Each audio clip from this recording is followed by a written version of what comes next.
on behalf of the full-service banks in your community.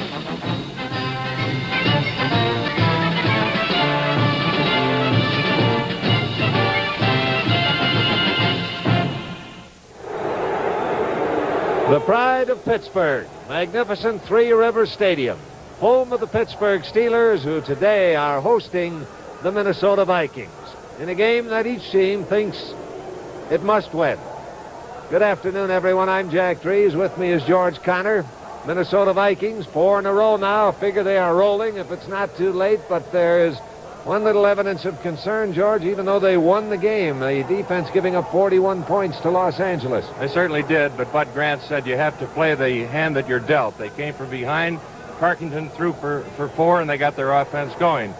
The defense will have a tough time against Pittsburgh today. They have a great running game, averaging 188 yards on the ground per game. They've got 2 great runners, and Franco Harris, averaging 6.3 yards per carry. He's a rookie from Penn State. And John Fuqua, another great runner. And we'll be ready for the start of today's game in just a moment. Ella Fitzgerald. She's attempting to shatter a glass with her amplified voice. She did it. You are now hearing the Memorex cassette tape recording we just made of Ella. Now you'll see a glass shatter again. But is it Ella, or is it Memorex? I'll never tell. Buy 2 90-minute cassettes, get 1 free at participating dealers. Tijuana Smalls, get on board, get on board. Ride that aromatic aeroplane. The taste of freedom calls. Tijuana Smalls. You don't have to be a big gun to smoke 'em. Tijuana Smalls Aromatic, the taste of freedom. And you don't have to inhale 'em to like 'em. The taste of freedom calls. Leaving your lights on for over 3 hours in freezing cold, that's murder. But that's what we did with these cars. Let's see if any of them can start. One can. The one with the Sears Die Hard. The Die Hard. Extra power to start your car when most batteries won't. Sold only at Sears.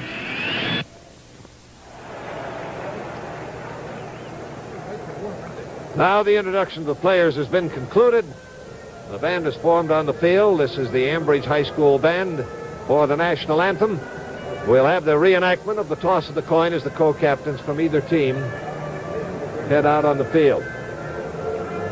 The toss was won by the Minnesota Vikings, so they will get their first crack at putting the ball on offense.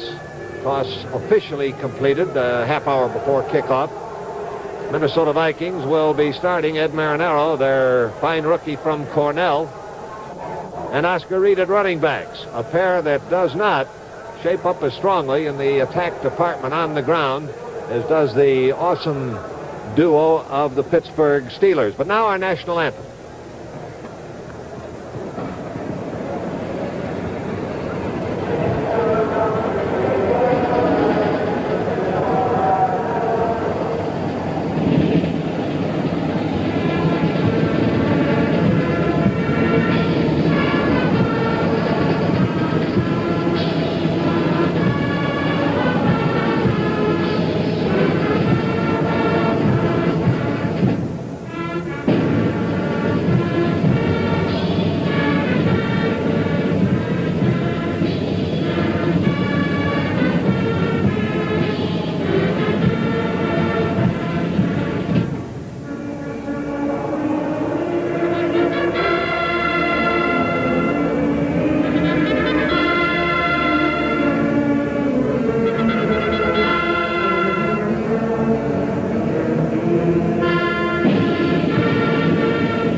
We're mentioning the matchup of running attacks. Marinaro and Reed, not as strong in the physical running department as are Franco Harris and John Fuqua, but they do have speed to the outside.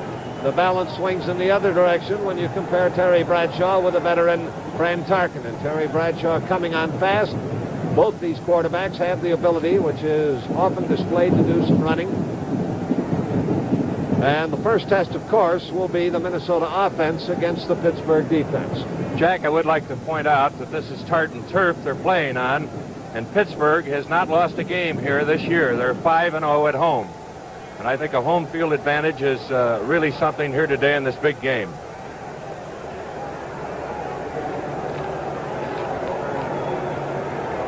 There, the deep man, John Gilliam, is number 42. And with him down there, number 40, is Charlie West. Kickoff by Roy Girella. He's teeing up the ball at the 40-yard line. There is truly, as Bruce Roberts and Jim Finks were saying, a Super Bowl air in this stadium today. For this is a critical contest. A loss for the Minnesota Vikings would pretty much put them out of it. And the Pittsburgh Steelers, tied with the Cleveland Browns for the top spot in the AFC Central Division, are likewise trying to husband their losses and come through with what would be a first ever for these Pittsburgh Steelers, a divisional championship. We have a swirling wind of some strength, and twice now it has blown the ball off the kicking tee. Jack, the wind blowing the ball off the tee, it could be a factor in this game if either team has to resort to a lot of passing.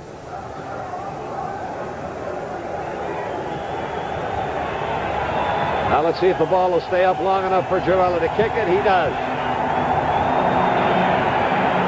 Gilliam about 2 yards deep in the end zone. Here he comes out to the 10, the 15, still on his feet at the 20 and breaks loose. Out to the 40. One man, Girella, the kicker, bounces him out of bounds at the 46-yard line, and John Gilliam has given him great field position. There was a missed tackle there. Larry Brown, number 87. You'll see it coming up. It's a good move by Gilliam. There's the missed tackle right there. Gilliam with good speed. It's a fine return back to the 45-yard line. Ball at the 45, first and 10 for Minnesota. Ed Marinaro, Oscar Reed, the running backs. And the ball is given to Oscar Reed. He is dropped by L.C. Greenwood, the left end, number 68.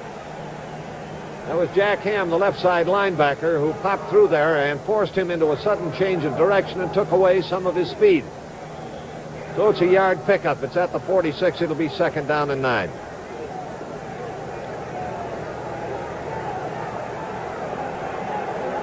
That Jack Ham, number 59 on defense for Pittsburgh, will be a young man to watch today. He's just in his second year, but he's been drawing rave notices as a linebacker. There's 5 interceptions. Oscar Reed tries it again straight ahead. And again, that fine defensive front four of the Steelers clogs up their path. Ben McGee, number 60, was the principal tackler, the right tackle. Last week, the Steeler defense was hurt. Andy Russell, the right linebacker, number 34. There you see him. He's an 8-year veteran from Missouri. He was forced out of the Cleveland game and hurt the Pittsburgh defense. He's operating on a bad ankle, but he says he's all right at game time.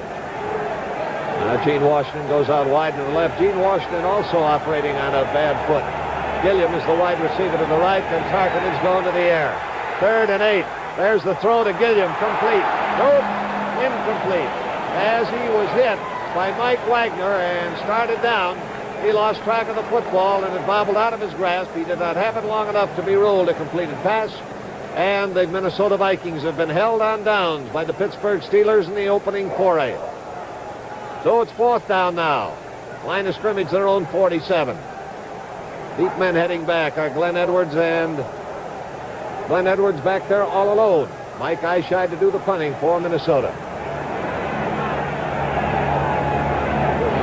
Low pass from center. Eyeshide gets it away. Edwards makes the catch on the 17-yard line, is caught and thrown down at the 18. So it's a return of 1 yard, and it'll be 1st and 10 for Pittsburgh at that point. This telecast is presented by authority of the National Football League, intended for the private use of our audience. Any rebroadcast or other use of this telecast without the express written consent of the National Football League is prohibited. Oh, it's the first crack at it now for the Pittsburgh Steelers. There is no score in the game. They have it 1st and 10 at their 18-yard line.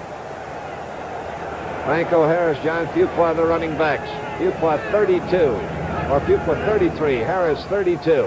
And here is big Franco Harris powering into the line, veering to the left, getting up to around the 22-yard line before Jim Marshall, number 70, the right end for the Vikings, brings him down.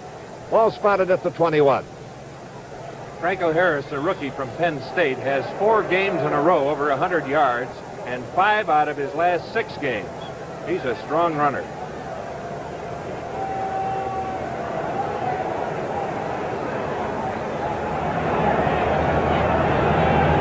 Second down, about 7 yards to go. Terry Bradshaw, quarterback. Fuqua drops the ball, and the Minnesota Vikings have got it. Fumble recovery by Carl Eller, number 81. Here it is again. He didn't get the ball. He doesn't have control of it. There you see it slip away from Fuqua. There's Carl Eller, 81. Gets down to the bottom of that pile and makes the recovery for the Minnesota Vikings. So the Minnesota Vikings get the first big break of the game. A costly turnover by the Pittsburgh Steelers has given Minnesota the ball just 20 yards away.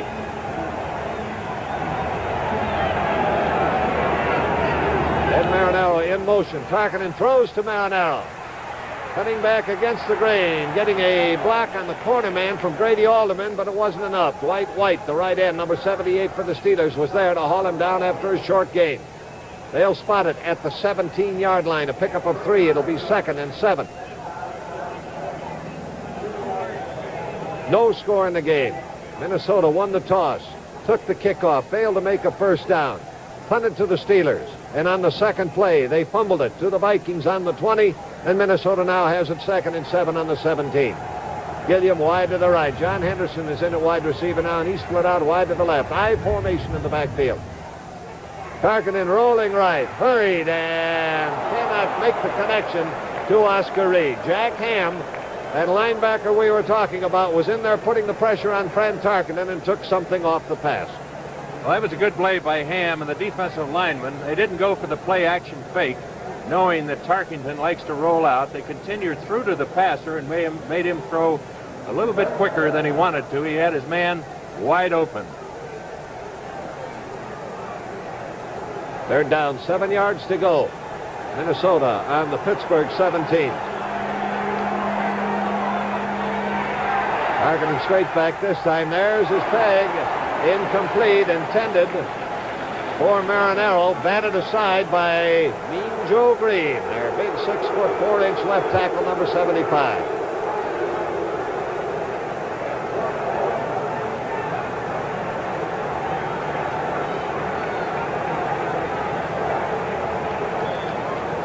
There is the magnificent Allegheny Club, one of the social centers of this stadium, for those who like to watch their football in comfort and style. Now a field goal attempt by Fred Cox from 24 yards away. He's got it in there, and Minnesota has gone first blood. The Vikings are in the lead 3-0 over the Pittsburgh Steelers, and we'll be back with Minnesota's kickoff in just a moment. You parents ought to know something. Football's not just for us fathers anymore. That's right.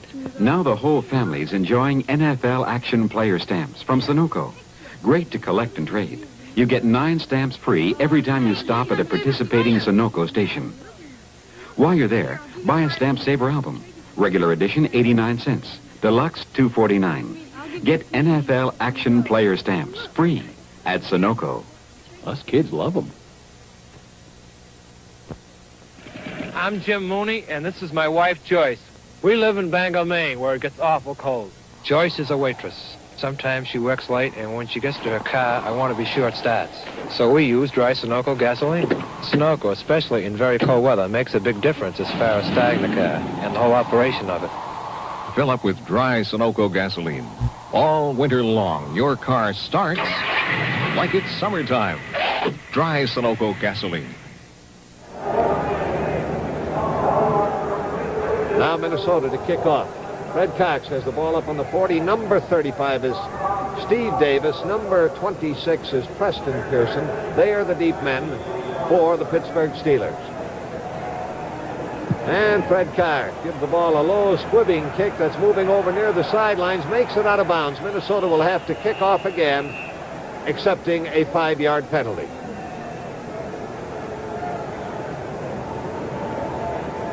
Here's a first period score. The New York Giants have jumped in front of the Eagles 7-0. Ball coming back now, and Fred Cox will have to kick it off from the 35-yard line. With the wind swirling around down there and blowing the ball off the kicking tee twice for Roy Girello when he was attempting the opening kickoff, I would suspect that the wind might have caught that ball just as Cox was riding into it, because it was a very poor kick off to the side. It may have been blown out just as he was about ready to tee it up. Well, although Cox likes to squib those kicks and get them rolling, and this prevents a long return.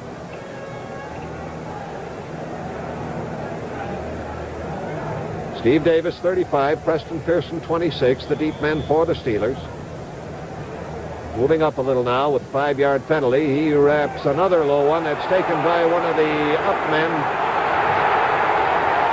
And he brings it out to around the 48-yard line. It was Rocky Blyer who was up on the blocking screen, who gathered in that line drive shot and takes it to the 48.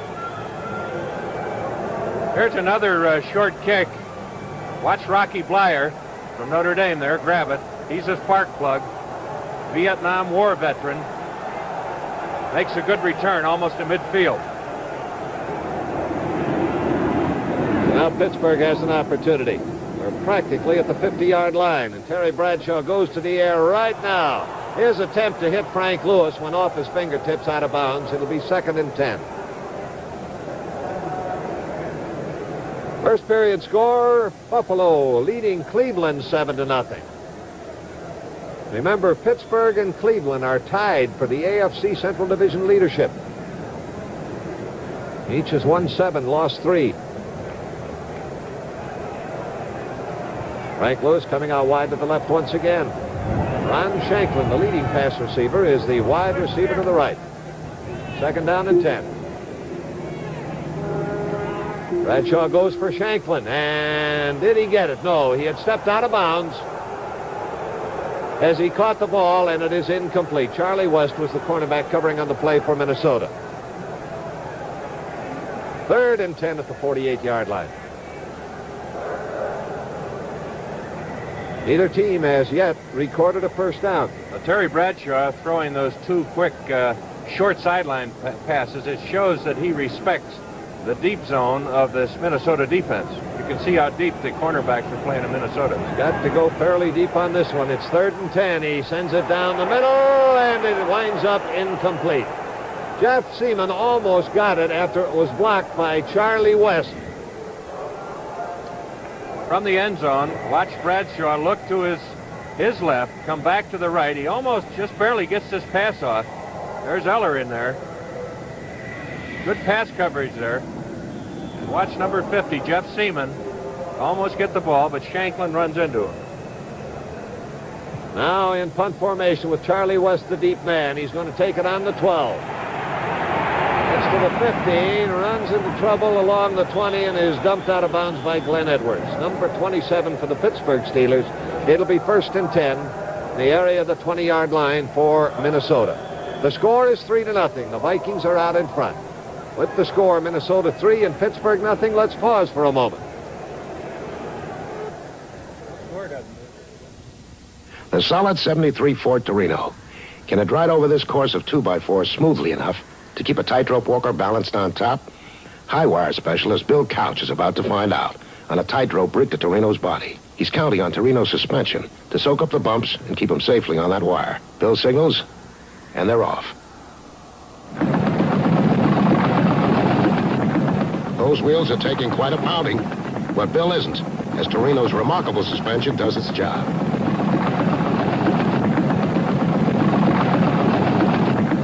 The 1973 Ford Torino. The solid midsize that gives you confidence on the road. Incredibly smooth riding. Stable, strong, and quiet. Because it's a Ford. The new 1973 Ford Torino at your Ford dealers now. Ford Torino, the solid midsize.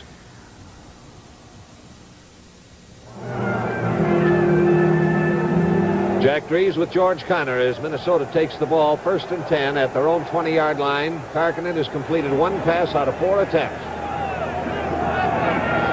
Neither team has a first down. Minnesota has the lead 3-0. This is Marinero, who's popping through a hole in the line to get it out over the 25, where linebacker Jack Ham brought him down. It'll be spotted at the 26-yard line. Veteran Andy Russell, the right side linebacker, also pinching in on the stop for the Steelers. Jack, that was a good call from Tarkington. It could have been an audible at the line of scrimmage because the Pittsburgh defense was overshifted to the left, the offensive right, and he picked the right hole there. So it is now 2nd down and 4 yards to go. They've got the ball at the 26-yard line. John Henderson, wide receiver to the right. Apparently that foot is bothering Gene Washington once again. He started. Penalty flags go down. Looked like Milt Sunday was a little early on his charge for Minnesota.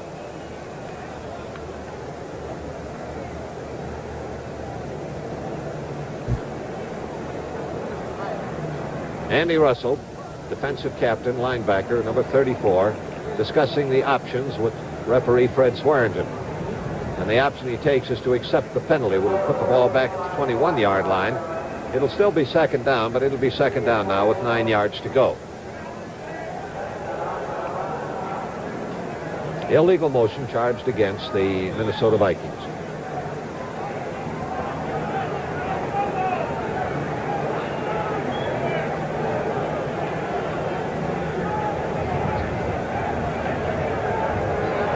Second and long yardage.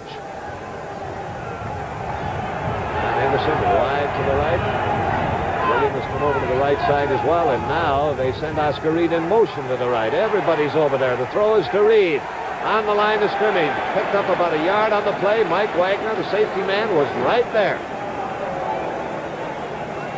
Pass completed at the 21. He was grounded at the 22. It's 3rd and 8.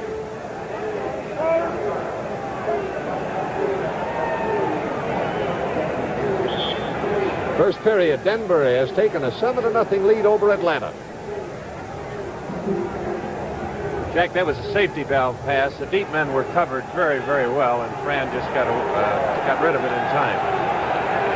3rd and long. Karkinen back, has time, throws out here to Marinero. He's at the 26. The ball is fumbled, picked up downfield by Gilliam, and he makes it across the 50. Minnesota has the ball on the Pittsburgh 46. Well, look at that again. Watch Tarkington roll to his left. Throw back to his right. There it is to Marinero. Watch him get hit here. He gets hit hard, and that ball rolls upfield, but Gilliam, very alert, rolled right into his hands, picked it up, made a nice gain out of it. So it'll be 1st down for the Minnesota Vikings. They've got it now 47 yards away. Karkinen looking long, in trouble, finally has to unload the ball to Marinero. He was hunting for John Henderson deep. Ben McGee, the right tackle, number 60, was in there hurrying the effort of Tarkington, and he hit Marinero for another 1st down that puts the ball at the Pittsburgh 34-yard line. These are the first 1st downs recorded in the game, and we've had 2 of them in a row. First period score, the Giants have jumped out in front of Philadelphia now by a 14-0 margin. Here the score is 3-0, and the Vikings are in front.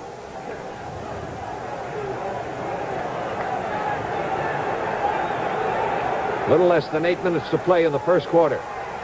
Karkinen back again, plenty of time. Downfield receivers covered, is flipped out to Marinero, goes through his hands, incomplete. Be 2nd and 10 at the 34. Now Dave Osborne is trotting onto the field. He'll replace Marinero in the backfield.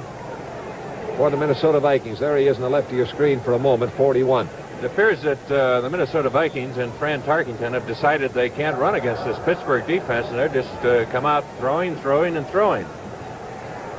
is 4 for 8 at the moment. Gilliam goes out wide to the right. John Henderson wide to the left. Osborne is the deep back in the eye. Ball goes to Oscar Reed. He spins loose from an attempted tackle behind the line and picks up the gain that takes the ball down to around the 28. There it was Andy Russell making the grab. Watch the right guard pull. Milt Sunday ran right in behind him, although it didn't fool Mean Joe Green, number 75. The back was just too quick for him. So it was a 6-yard pickup. It's 3rd down and 4 yards to go now for the Vikings.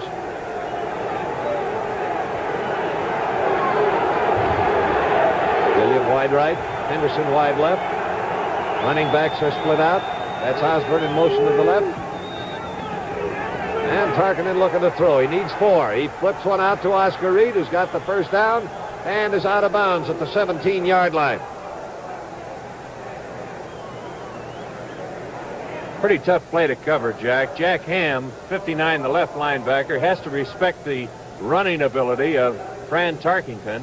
He comes up, he throws it. If he lays back, Tarkenton runs. He needs help from the defensive secondary. Minnesota now with their 3rd first down. They've picked up all the first downs by either team in this game on this drive, which began back at the 20-yard line. Wide receivers spread out to either side. 1st and 10, 17-yard line. Osborne in motion.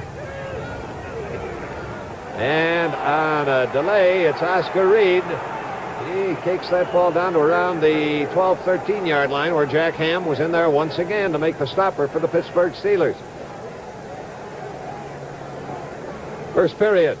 Buffalo now setting the scene for a great upset, 10-0. Yes, they are. They just scored on a 13-yard run by O.J. Simpson, who's having a great year for Buffalo.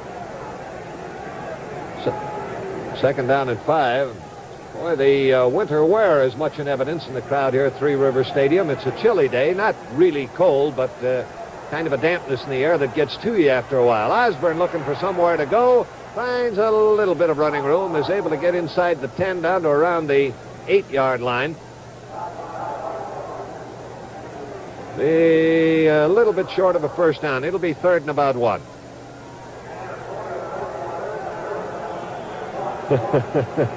And the banners are much in evidence, and the Vikings hiking. A poet in the crowd. 3-0 Minnesota. They've been hiking pretty good on this drive. Started back on their own 20-yard line. They've got it 3rd and 1 now.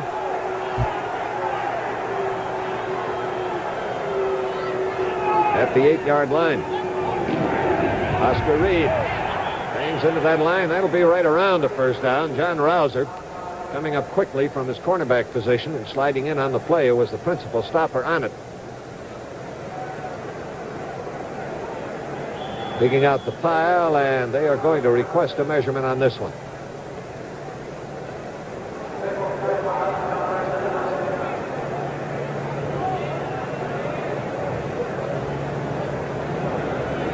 Chains are being brought in. We've got a good look at it. And there it is, about a foot to go. Oh, it's 4th down, about a foot.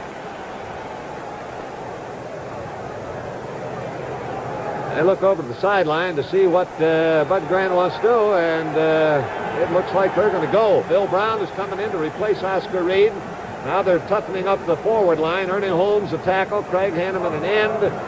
Jack Ham and Andy Russell, linebackers, are coming out. Bill Brown's got good size. He's a good blocker. He could be used as a blocker, or he gets that extra yardage. He usually goes over the top. There he is, number 30. 34-year-old Bill Brown. Leading 3-0. They're going to take their shot. Brown bangs into the line. Is caught along the line and thrown back. They were ready for Mr. Brown.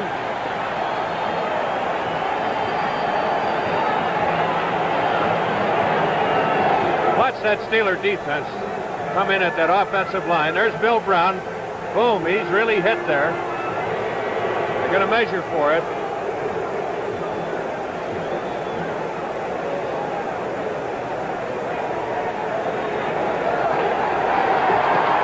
the Steelers have stopped it. Pittsburgh stops a 4th down, 1-foot try by the Minnesota Vikings. Now, this wasn't all that big a gamble for Minnesota because by giving up the ball there, they are in the same breath putting the Steelers in very poor field position. And with the score, Minnesota 3 and Pittsburgh nothing, let's pause for a moment. My name is Betty Sims. You know, it's funny, most people run from winter. It's not always fun driving in the winter, but it's something I have to do. I sell ski fashions in the Rocky Mountain states, and I have to travel throughout Colorado, Wyoming, Utah, and New Mexico all alone, except with my dog, Tracy. She's pretty good company, and I have to travel a lot of times when there's great powder on the slopes, but that means plenty of snow on the road. I've been in plenty of situations where I've had to stop, and also when I've had to get going. A girl can't always just get out and push. Firestone found out about how much driving I do in the winter and put 4 town and countries on for me to test. The Firestone all-position town and country, with 3 separate tread sections and room for 112 ice-gripping studs.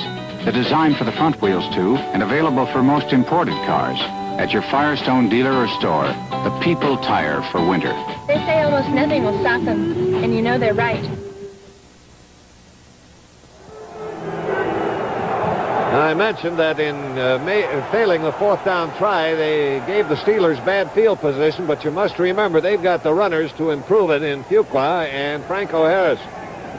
Franco Harris gets the call. He's got running room to the outside, and he has that ball up to a point just short of the 15-yard line where Alan Page ushered him out of bounds. Franco Harris, 6'2", 230. Watch the power this man has. You see Alan Page, 88, come over there. Good block. Gets by the linebacker, and watch him carry Alan Page. And not many backs in the National Football League can do that, Jack. Now the ball is at the 13-yard line. 2nd down and about 4 yards to go with a 6-yard pickup on that one. Barry Bradshaw looking over that defense, gives it this time to Fuqua, and Fuqua punching in the line is able to get that one out to pretty close to a 1st down. Jeff Seaman, the fine rookie middle linebacker, coming in to make the stop for Minnesota. And they're going to have to measure to see whether or not this was made. 1st quarter, the Packers have moved in front of Washington 3-0. They did it on a field goal by Chester Markall, and that field goal was 52 yards. Pittsburgh has a 1st down.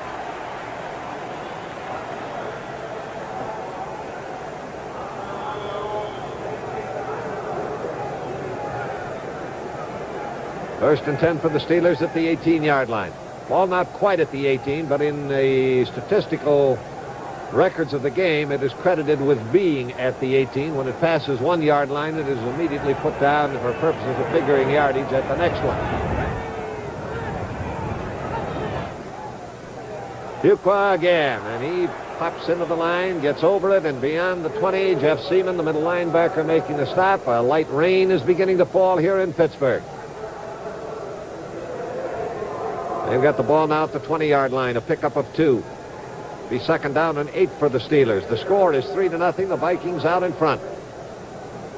Took a 4th down gamble on the 7-yard line when they had a foot to go, and the Steelers held. Now they've got the ball at the 20, 2nd and 8. Bradshaw back to throw. He lofts one out to Franco Harris. Harris is at the 20, cutting back, bouncing off tacklers, finally bounced out of bounds near the 25. Paul Krause and Bob Bryant combining to get him out of bounds for Minnesota. It was pass all the way. Watch the rush that Bradshaw gets. He just arches that ball up there. Great catch here by Franco Harris, the rookie from Penn State. He has good mobility, and he's really strong. Great power running straight ahead. Not enough for a 1st down. They've got 3 yards more to achieve that. 3rd down and 3.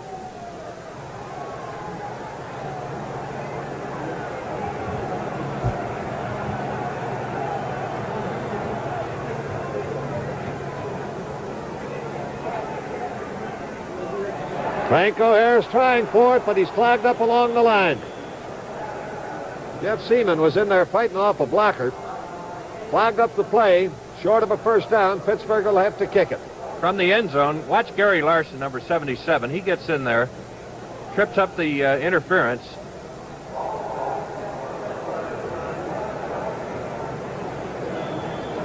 Now Bob Walton is back in punt formation. Charlie West is going back. And a low but distant punt will give him an opportunity to run it back. He's back to the 20 and is caught short of the 25. Snowed under as he gets the 24-yard line. A flag is down. I believe it will be a clipping call against the Vikings. Preliminary signal, clipping against Minnesota.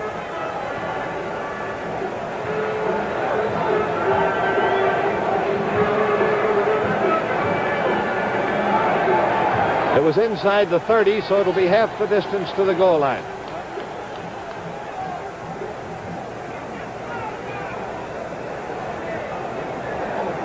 Carl Gersbach was guilty of the clipping, and it'll put the ball back at the 11.5-yard line. So we'll call it the 12, and it'll be first down for Minnesota. Now they're starting deep in their own territory. They have a score on the board, a field goal by Fred Cox, and it's 3-0 in favor of the Vikings. 2 minutes and 47 seconds left in the first quarter.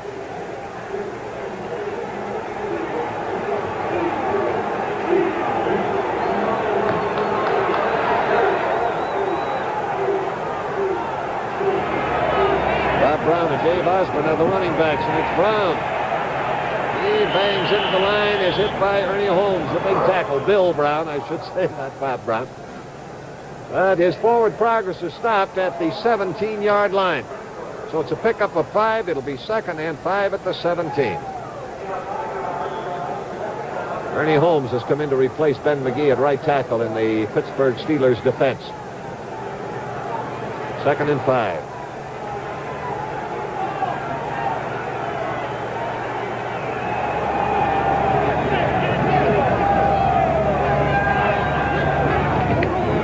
Gives to Bill Brown again. He is slowed initially by Henry Davis. The ball is loose.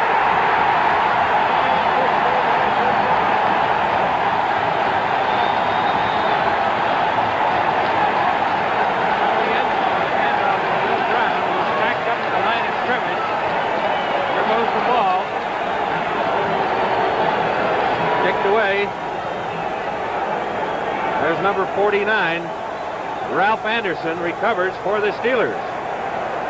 Now the Steelers get a break in the game. They've got the ball on the 12-yard line. They are trailing 3-0. Little less than 2 minutes to play in the first quarter.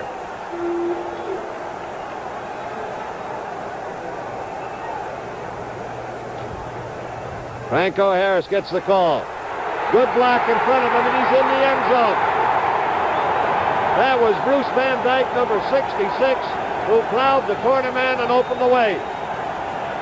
Franco Harris has scored from 12 yards out, and the Steelers lead. In slow motion from the end zone, watch Franco Harris. There's Bruce Van Dyke. What a block he put on Charlie West, and he goes in standing up. Now Roy Girella on the try for point.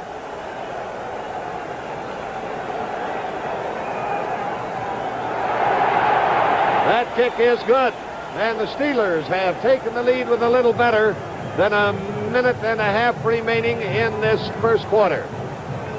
Well, while we have a moment, Gunsmoke has a real thriller for you tomorrow night. The story of a man who sets out to avenge the murder of his brother, and when his trail leads to Dodge City and to Kitty, the danger signals go up, and Kitty can send up a pretty good danger signal. Comes a matter for Matt Dillon, so don't miss the excitement on Gunsmoke tomorrow night at 8/7 Central Time. Now Pittsburgh 7-3 in the lead over the Minnesota Vikings. 1 minute and 37 seconds remaining in the first quarter of the game. And the deep men for Minnesota. John Gilliam is number 42. Charlie West is number 40 nearest us. Roy Girella. Ball teed up at the 40, ready to kick it off. Team of crucial importance to each of these teams. Gilliam takes this one 2 yards deep. Out to the 10, 15. Picks up a block, gets to the 25, and that is all she wrote. And Ralph Anderson, who recovered the fumble that gave Pittsburgh the stage setting for their touchdown, made the tackle. Ball at the 26-yard line, 1st and 10 for the Vikings.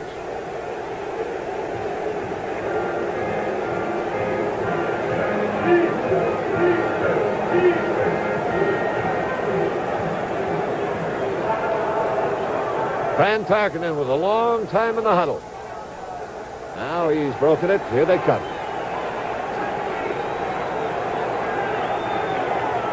Bill Brown, Dave Osborne still set in there at running backs. Oscar Reed and Ed Marinaro started. Both have been relieved. And too much time. That long strategy session in the huddle didn't leave enough time to make any kind of a count. And 5 yards is marked off for delay of game. The Steelers are throwing an unbalanced defense. They're over-shifting to their defensive left. And they have Mean Joe Green right on the head of the center. Mick Tinkelhoff. They have their linebacker on the weak side to the outside. And they're just playing strength against strength.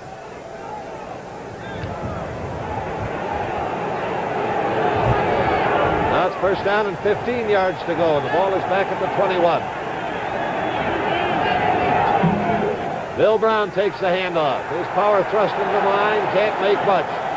Caught and thrown back. Got up as far as perhaps the 24. Watch Mike Wagner, number 23, come up from the safety position. There's your linebacker, 53, Henry Davis, assisted by Mike Wagner. And I'll tell you, Jack, they're really hitting on defense. When you can drive Bill Brown flat on his back, going the other direction, that's defense. The total pickup was 3 yards, so it's 2nd down and 12 yards to go for Minnesota. Now Osborne caught behind the line. Joe Green was in there and really blew that play out. Watch Joe Green to the corner of your screen on the right side. There you see him. He fights off the block of Ed White and makes a terrific tackle. And that's the end of the 1st quarter with the score, Pittsburgh 7 and Minnesota 3. This is the newest copier in the IBM line. As you can see, this plain paper copier lets you feed in originals continuously. And it doesn't keep you waiting around for your copies to appear either. At IBM, we think one of the most important things about a copier is how fast it actually lets you make copies. The new Copier 2 from IBM.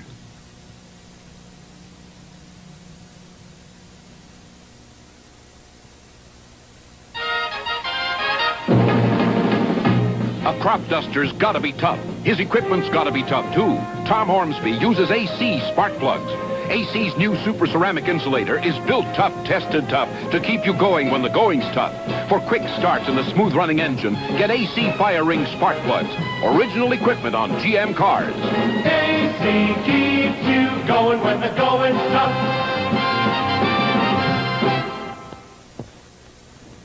I'm Ron Johnson of the New York Giants. My job is running the football, and this man here, Jim Thorpe, was a first-grade star of pro football when he played for the Canton Bulldogs more than 50 years ago. There's been a lot of good running backs since Jim Thorpe, and his statue is just the beginning when you visit the Pro Football Hall of Fame in Canton, Ohio. There's something for everyone. Why don't you stop in and see? It's open daily throughout the year.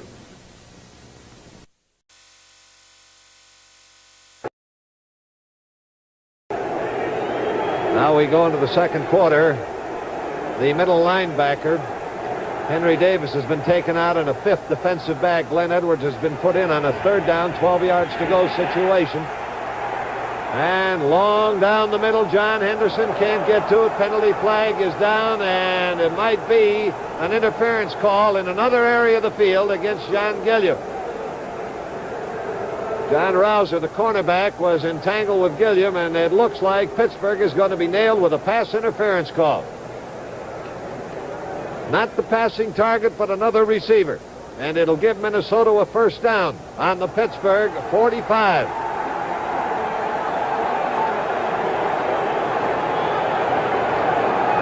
Tarkington has completed 5 out of 9. The score is 7-3 in favor of Pittsburgh over Minnesota. First down on the 45. Dave Osborne, deep reverse on the end around. Gilliam, the wide receiver, going back to the right, and he can never make it back to the line of scrimmage. The play lost a yard. John Rouser making the tackle. Watch this reverse. Hand off to Osborne. There comes Gilliam. Watch Fran Tarkington try to block Mean Joe Green. Right there, number 75. No contest. And here comes John Rouser up to make the tackle. I don't think Fran will try that again. Oh, it lost a yard. And it's second down and 11 for the Minnesota Vikings. Henderson coming out wide to the left. Gilliam wide to the right.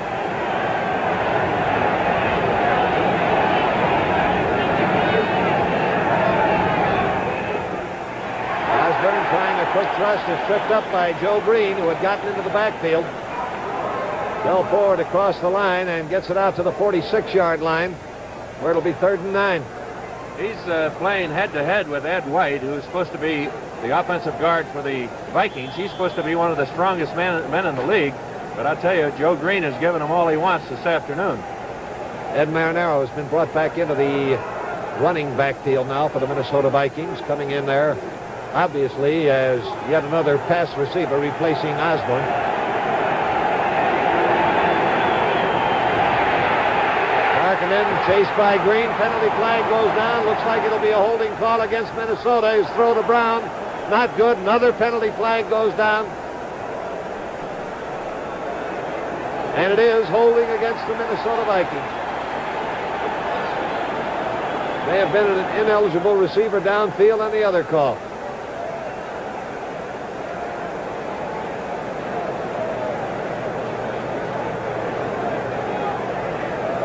As L.C. Greenwood charging in, number 68 for Pittsburgh, putting the heat on, and we'll see which of the penalties are going to be in effect.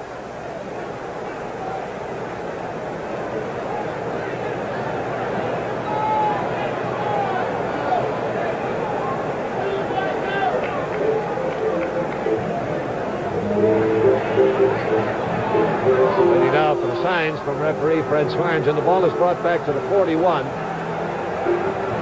Good choice, Jack, because they took the one that gave them gave Minnesota the down. They had to use the down up. It's 5 yards and the down counts, so now it's 4th down. The other way it would have been 15 yards and no loss of down. 4th down now, and heading back to receive the punt, Glenn Edwards. Mike Ishai dropping deep in the punt formation.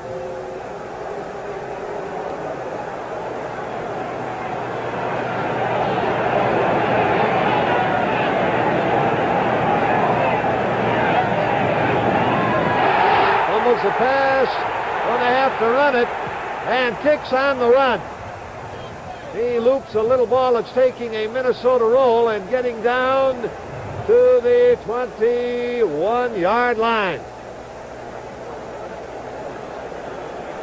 So the Minnesota Vikings with a gutty punt by Mike Ishai, who was in the throes of getting hit, and once he starts to run, he's fair game. Here it is. Running to the outside, and he kicks it left-footed. Amazing, Jack. So with the score, Pittsburgh 7 and Minnesota 3, let's pause for a moment. This is a totally different kind of razor blade. It makes shaving easy. Now, I wouldn't dare do this with an ordinary blade, but Wilkinson has reinvented the razor blade, the bonded blade, bonded permanently at the precise shaving angle and exposure. But don't do it this way. Use the handle that comes with it. It's even easier. Safer, too. The Wilkinson Bonded Shaving System. It makes shaving easy.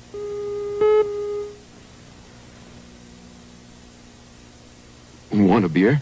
Mm-hmm. You know, this is really an interesting six-pack. See how it's completely covered? See the ends? Covered. Mm-hmm. That's so light won't get in. Light can spoil beer. Uh-huh. And this is good beer. So they don't want light messing around with it. Well, in that case, why don't we turn off the lights? All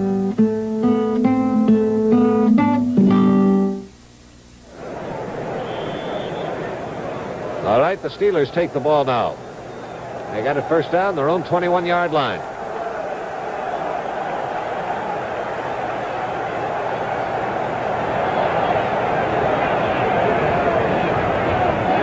Franco Harris in a slight shift. Fuqua edging up a bit. Those are the two running backs for the Steelers. Straight back goes Terry Bradshaw.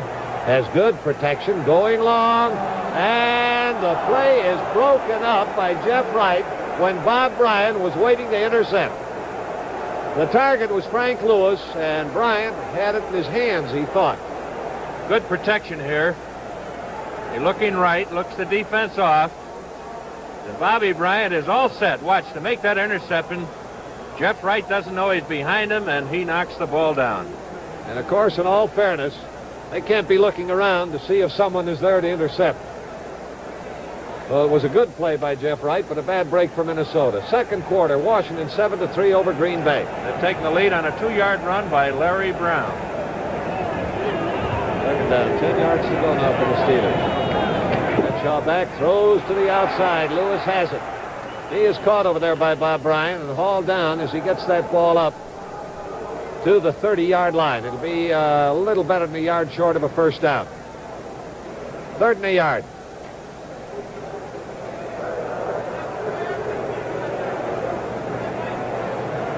And the umbrellas are popping open now through the stands. Rain, maybe a little snow mixed with that, coming down now with fairly good intensity here at Three River Stadium in Pittsburgh. Third down, better than a yard to go.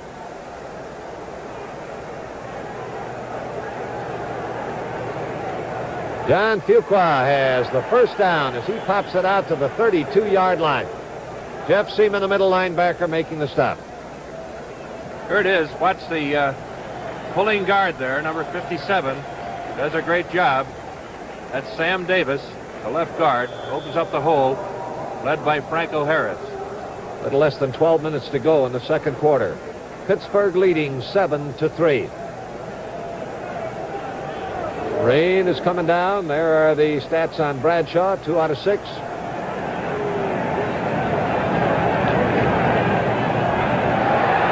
And he tries to lead Franco Harris with one, but he let him a little too much. Alan Page was putting on the chase on Bradshaw.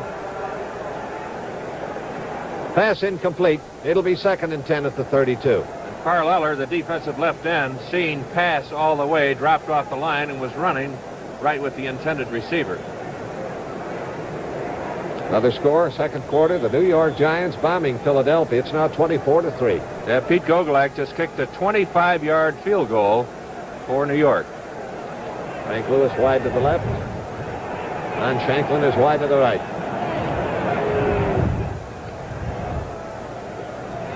John Fuqua with the handoff.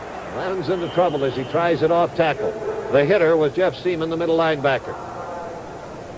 Alan Page, number 88, a factor in breaking up the blocking. Well, the ball now is at the 35-yard line, where it'll be third down and 7 yards to go for Terry Bradshaw.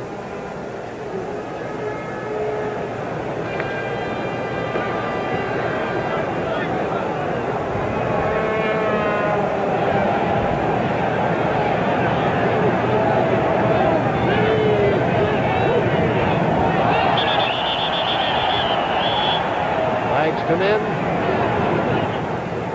And Jan Kolb, the left tackle, looked like he may have been guilty of illegal procedure, and that's what the call is against Pittsburgh, coming off that three-point stance. Fred Swearingen gives us the sign, and it'll be third down now with a little better than 12 yards to go. Line of scrimmage is moved back to the 24-yard line. 7-3, Pittsburgh leading. A little less than 11 minutes to play in the second quarter. Shanklin out wide to the right. Lewis wide to the left. Bradshaw back in trouble and keeps his feet in time to try one to Franco Harris. The pass is incomplete. Carl Eller was number 81 coming in to lower the boom. Good rush by Minnesota this time. Carl Eller coming in. Bradshaw gets away from him, but tries to hit his back out in the flat. He's almost torn apart there, and it's incomplete pass. Bobby Bryant and Charlie West have gone deep now as we move into punt formation with Bob Walden back to do the kicking for the Pittsburgh Steelers. Walden drives one down to Charlie West, who has to move back, giving ground to his 23, and penalty flag flies in as he is grounded around the 27-yard line. Sam Davis getting down to make the stop. Jack, the up back, Bobby Bryant, signaled for a fair catch, and the receiver didn't see it, and I believe that'll be the call.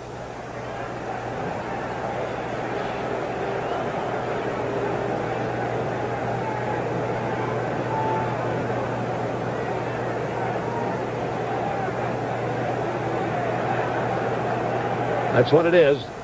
Yardage marked off back to the 22-yard line. The signal given is delay a game, which is assessed against the back for running with the football after a fair catch signal was given. Minnesota now at their own 22. And with the score, Pittsburgh 7 and Minnesota 3. Let's pause for a moment. Let's see, we have 12 inns in San Francisco. Which? Oh, yes, sir. Reservation. Oh, and your valet service. Could they pick up a suit? Welcome to our annual Western sales meeting. I have some figures here I'd like to show you. If we can accomplish tomorrow what we did today, we'll be in great shape. Today, this Holiday Inn made 463 businessmen a little more efficient by making them a little more relaxed. So next time you travel on business, stay with Holiday Inn, the most accommodating people in the world.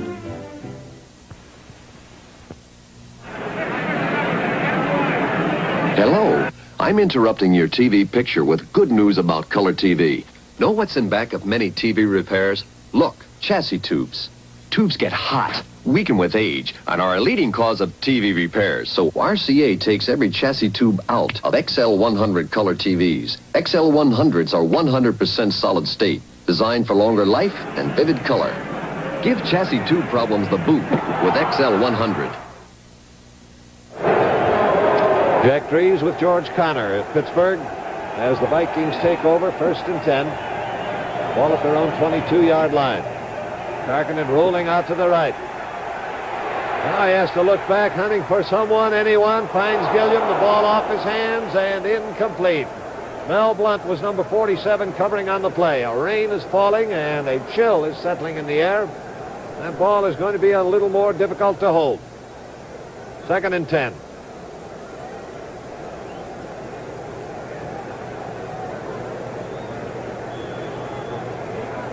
We pause 5 seconds for station identification.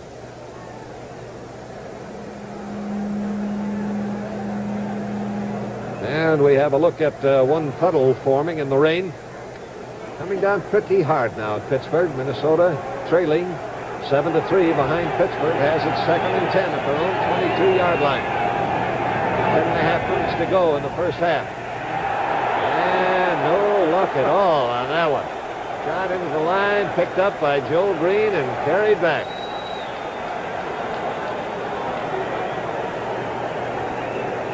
Second quarter, Washington is 7-3 over the Green Bay Packers. Jack, and we have a report that Scott Hunter's been taken out of the game. No injury reported, but Taggy, the rookie quarterback from Nebraska, is in for Scott Hunter for Green Bay. They're down to 9 now for the Minnesota Vikings.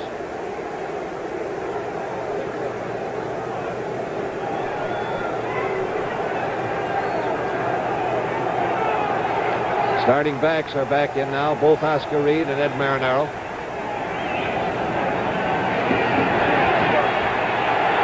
Tarkenton, the pressure on from Joe Green, throws on the run, throws complete to Beasley, his tight end.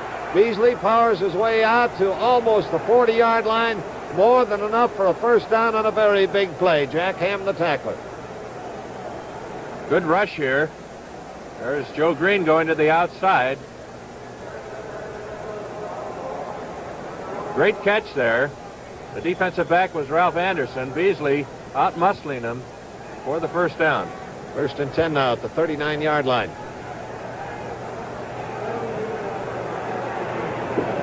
Rolling right, getting away from Joe Green. He hopes. But Green still battling in there, and that pass Jack Ham intercepting, but intercepting out of bounds. Incomplete.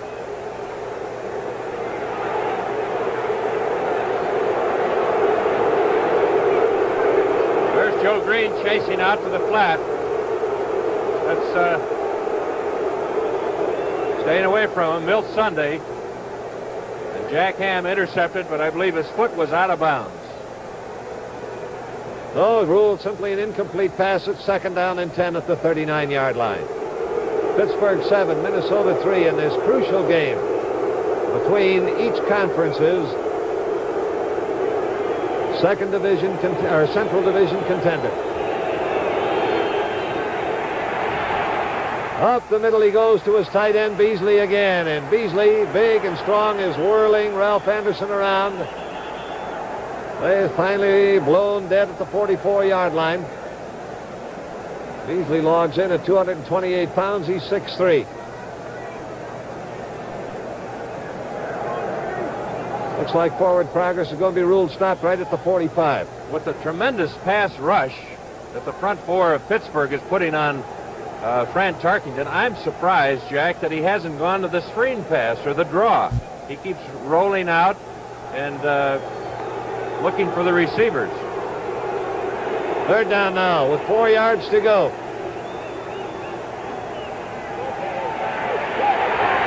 And he pegs one to Marinaro. Marinaro fighting for that first down, and he's got it. He crossed the 50 before he was dropped by Andy Russell, the right side linebacker. Now Minnesota has moved into Steeler territory. They have it 1st and 10 at the Pittsburgh 49.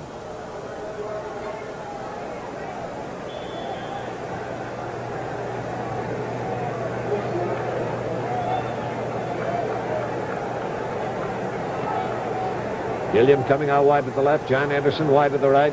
Gene Washington started at wide receiver, but was taken out after a couple of plays in favor of John Henderson. Washington is troubled by a bruised foot. And the running shot to Oscar Reed. He's through the line quickly and takes that ball to the 41-yard line before Ralph Anderson, the safety man, brought him down. Good blocking up front. Watch Tingelhoff go through for the middle linebacker, Davis. And Oscar Reed just kind of slithered through there, found the hole, and made good yardage, about 8 yards. Second down now with a shade better than 2 yards to go for the Vikings. And Reed gets the call again. He powers through for a first down, and Fran Tarkington has found a path through that tough Pittsburgh defensive wall. There you see a good block by White there. He takes Holmes all the way in, and that opens up the hole.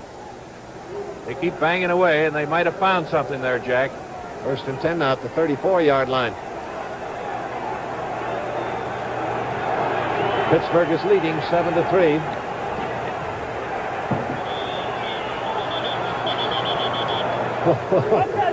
Oscar Reed wound up way back beyond the 40-yard line. Henry Davis, the middle linebacker, and Dwight White, the right end, combining on the stop, but his forward progress was stopped at the 32. Tackle the ball! 8 completions in 14 attempts for Fran Tarkington. Ball now at the 32. It's second down and 8 yards to go. Reed in motion. Tarkington rolling back in the other direction out to the right side. His peg is behind Marinaro, incomplete. So it's going to be third down and 8.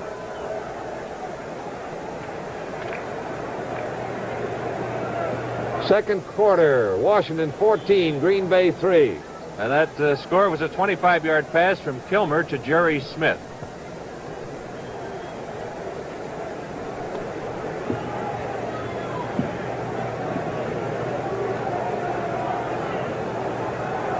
Little less than 6 minutes to play in the second quarter. 7-3, Pittsburgh out in front. Third and 8 facing Fran Tarkington.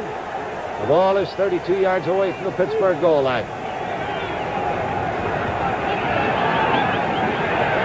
Tarkington straight back. Has the protection this time. Throws to Gilliam. He has to fight to hold it.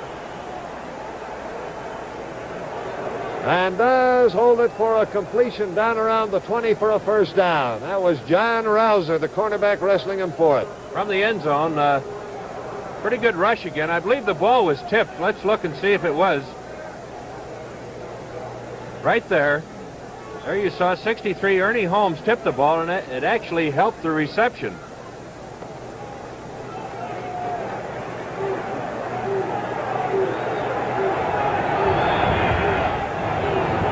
First down at the 20-yard line. It's Oscar Reed in motion left. Rolling right is Fran Tarkenton. And he kind of shovels the pass to Ed Marinaro, and Marinaro is run out of bounds at around the 13-yard line by linebacker Jack Ham. Watch Tarkenton how quickly he gets to the outside.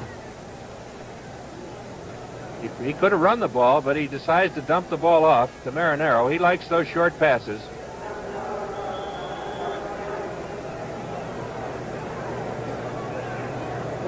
A good view of that developing action from the end zone camera. Greg Henneman has replaced L.C. Greenwood at defensive end for the Pittsburgh Steelers. Second down, a shade better than 3 yards to go. Marinaro on the sweep. He's around the corner, inside the 10, down to the 5 before he's finally hauled down. It'll be first and goal to go for Minnesota. From the end zone again, watch Milt Sunday get to the outside. They blocked to Hanneman. Number 67 just came in the game. Good call by Tarkenton. There's the block by Ed White. The series started back on Minnesota's 22-yard line. They are running their 14th play right now in this series, and it's first and goal to go from the 5. Marinaro trying the middle, and boy, the middle closed up. Henry Davis and Jack Ham, the linebackers, pinching in, closing the gap. He picked up a yard to the 4. The regular defensive left end, L.C. Greenwood, number 68, back in there.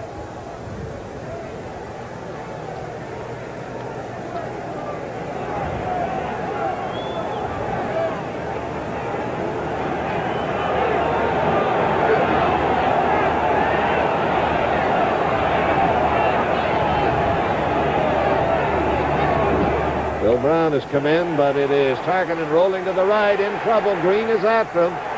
Incomplete, intended for John Henderson. Broken up by Ralph Anderson. And it'll be third and goal to go. L.C. Greenwood was putting the pressure on Fran Tarkenton on the goal line stand. Third down and goal to go from 4 yards away. The score is 7-3. The Pittsburgh Steelers in front of the Minnesota Vikings. A little better than 3.5 minutes to play in the first half.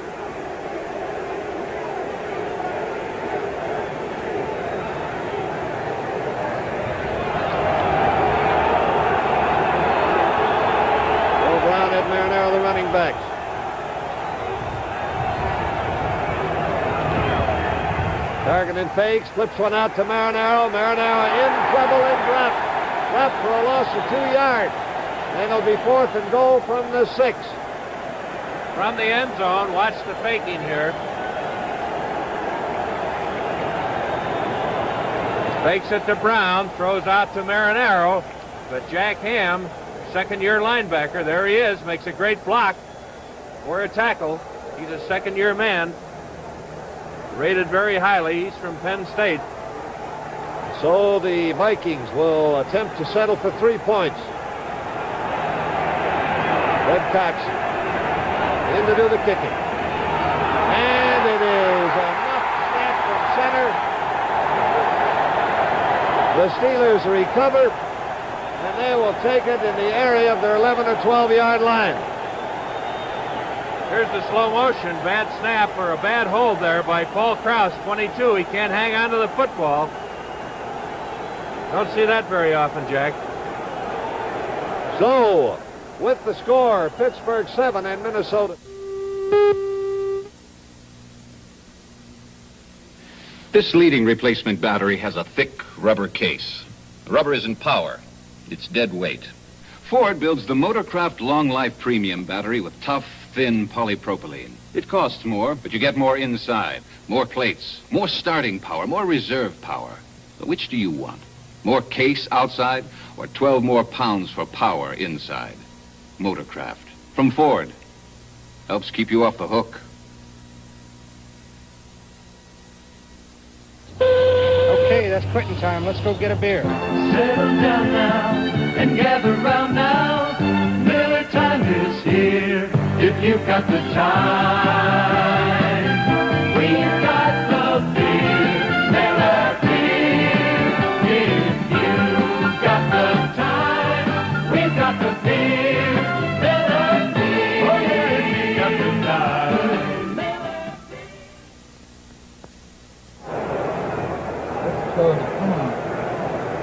Oh, the Pittsburgh Steelers take it on their own 11-yard line after a muff attempt to tee up the football for a field goal try gives the ball to the Steelers. They still lead 7-3 over Minnesota. Franco Harris looking for room, breaks 2 tackles, a third, and finally is rolled out of bounds by Wally Hilgenberg. Man, that's power running, George.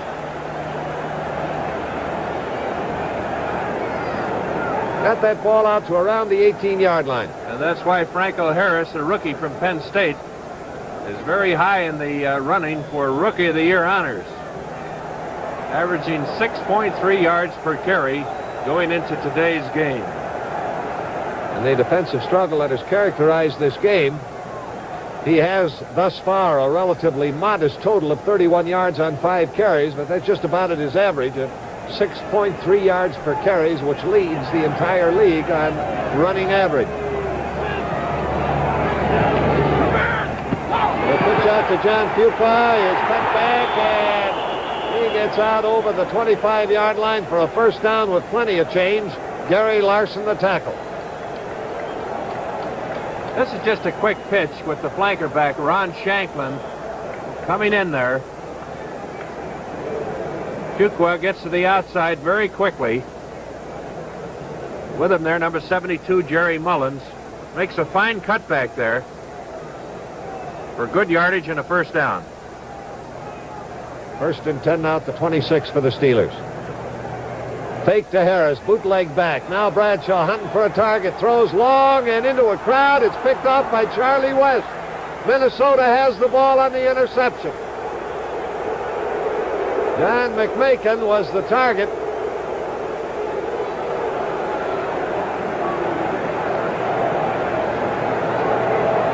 Minnesota first and 10 now, and they've got the ball at the 50-yard line. Good play action there. He's got all the time in the world. He's trying to hit John McMakin, and I question that throw. Look at all those white jerseys back there. Bradshaw threw into a crowd there, and West intercepted. So with the score, Pittsburgh 7 and Minnesota 3. Let's pause for a moment.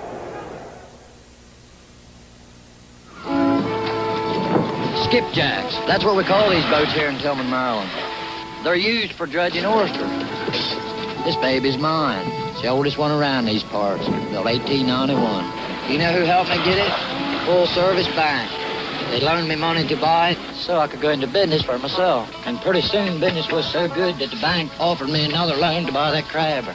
Then they helped me pay for special insurance on both boats and showed me a way to handle my money I never would have thought of. That bank really stuck with me. Hey, there's my banker now. Hey, John. Hi, Bart. His bank may look small, but it sure does things in a big way.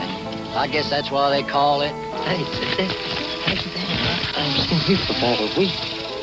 A full-service bank. All across the country, in 14,000 different banks, helping is our business.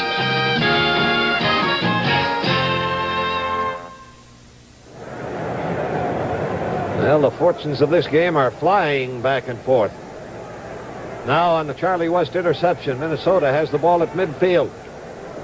Pittsburgh is leading 7-3. At a little less than 2 minutes to play before the end of the first half.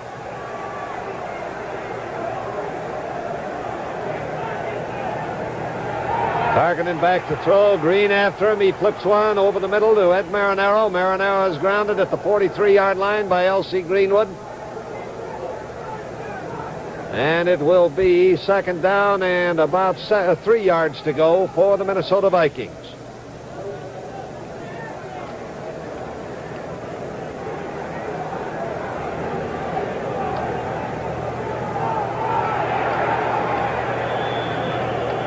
This shot into the line by Oscar Reed is right along the line of scrimmage. Joe Green was in on the tackle. It'll be 3rd and 3, no gain on the play.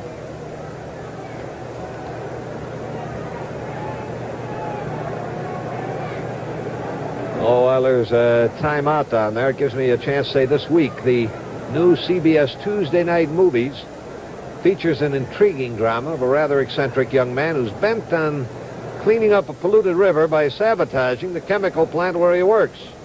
Tony Perkins, Tuesday Welder, the stars, and they pretty much twist into each other's lives in Pretty Poison. That's the CBS Tuesday night movie at 9:30, 8:30 Central Time.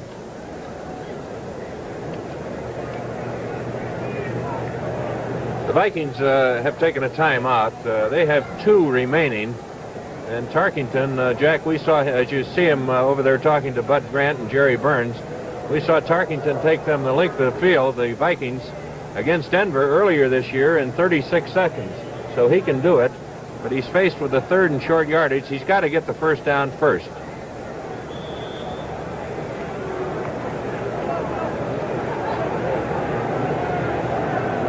Oh, it's 3rd down. About 3 yards to go.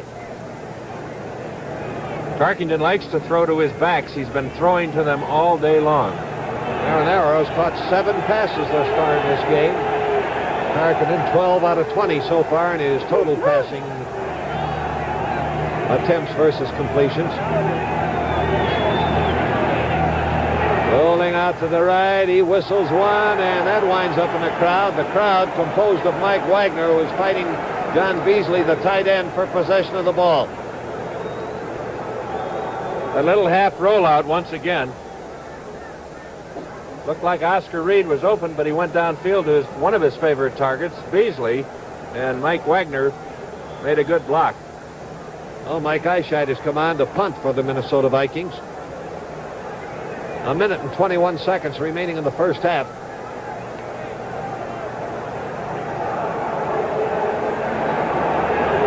Well, we've got Mike Wagner going deep. Time is called now by Minnesota. That uses up another one. They have 1 remaining in the 121 that remains in this ball game.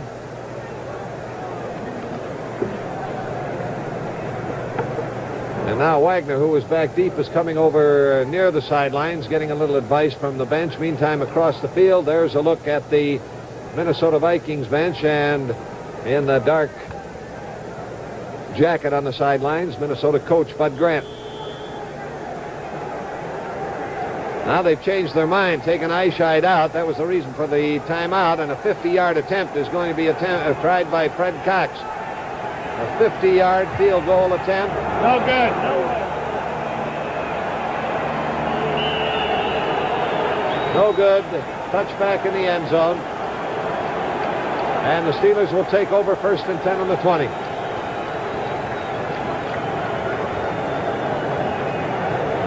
Second quarter.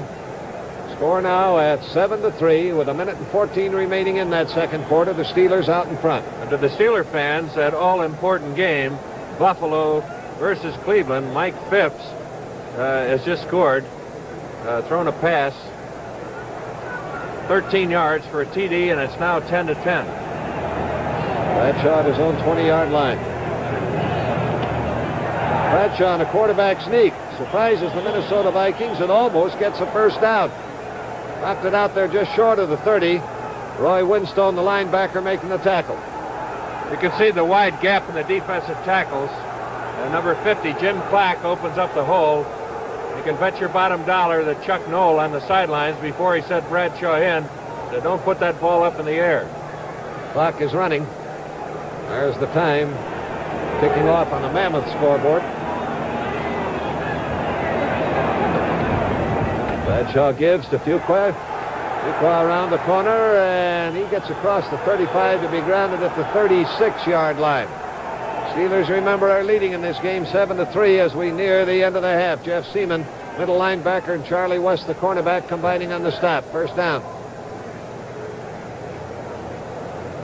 1st and 10 at the 36 for the Pittsburgh Steelers.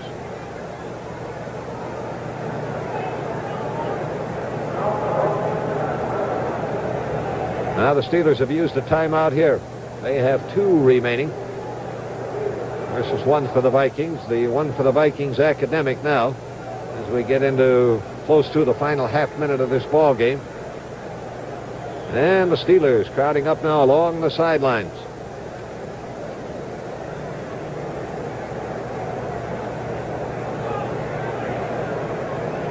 Ron Shanklin coming out wide to the right. Frank Lewis wide to the left.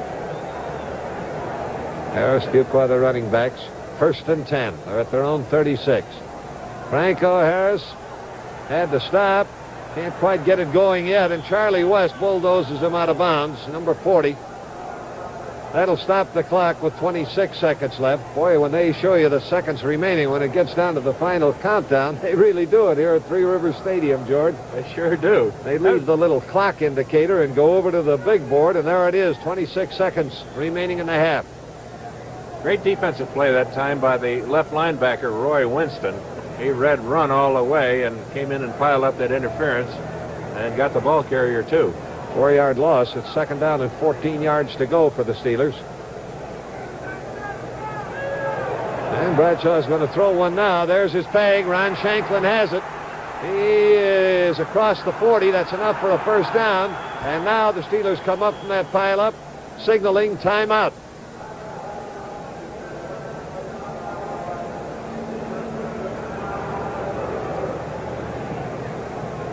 There's that pass over the middle to Shanklin. He's going for that first down yardage, and he has it. But he doesn't have it. It's 3rd down now. He got good yardage. Oh, that's right. Looking at the wrong yardstick there. It was 2nd and 14, and they moved it out now to the 41, which will make it 3rd down and about 5. 3rd and 5. That's the first pass caught by Ron Shanklin, who came into this game as their leading pass receiver. He had 32 catches coming into this game, so that gives him a total on the year of 33. 3 for 10 are the totals on Terry Bradshaw. Completions versus attempts. Bradshaw looking long, and Shanklin is the target again, and he was out of bounds. Both feet were not in bounds. Stops the clock with 11 seconds remaining. Good protection by the Steeler offensive line here, and let's see if he's got his feet in or out.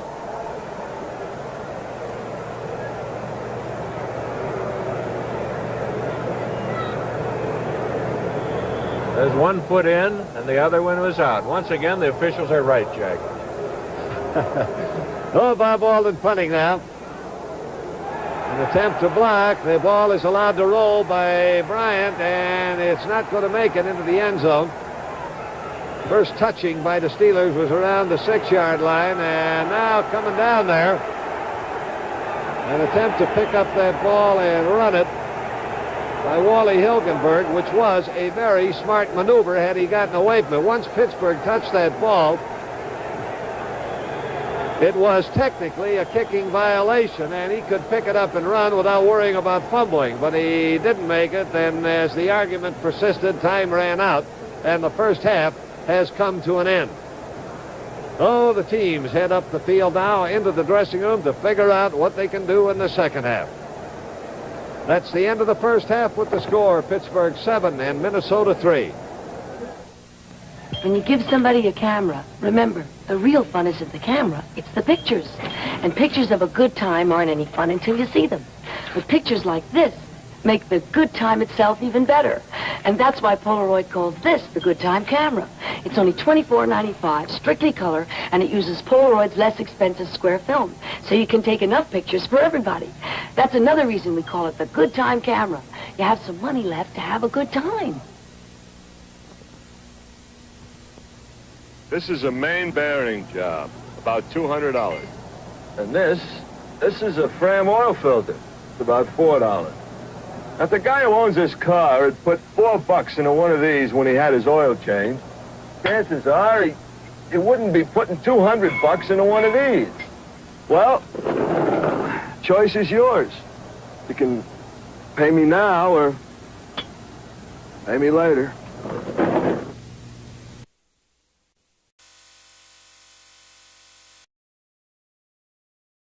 Rookie from Penn State ran 12 yards around his right end to score, and it's 7-3. Pittsburgh leading at halftime. At the end of the half, right with moments to go, the Vikings tried a field goal.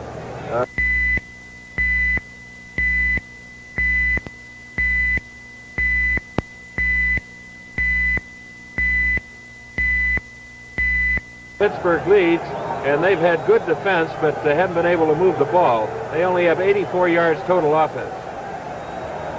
Steve Davis, Preston Pearson are deep as the kickoff is underway, and this is Steve Davis with the ball back to the 15 and to the 19-yard line, and that's where it's stopped by Jeff Wright. So the Steelers have it 1st and 10 at their own 19 as we begin the second half.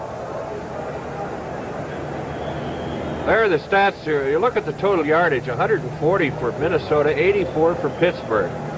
Rushing, 54 for Minnesota, 62 for Pittsburgh. Passing, only 22 for Pittsburgh, 3 for 11. But Tarkington is 12 for 22, but only 86 yards. They've been of the short variety. First down now. Franco Harris taking the handoff. Wally Hilgenberg bouncing off the block to come in and stop the play with some help from Jeff Seaman. Franco Harris taking an inside handoff, and he's following number 66, his offensive right guard, Bruce Van Dyke, thought to be one of the outstanding guards in the league. He's a 7-year veteran from Missouri. You don't hear too much about these guards, but remember that name, Bruce Van Dyke. No gain on the play. It's 2nd and 10.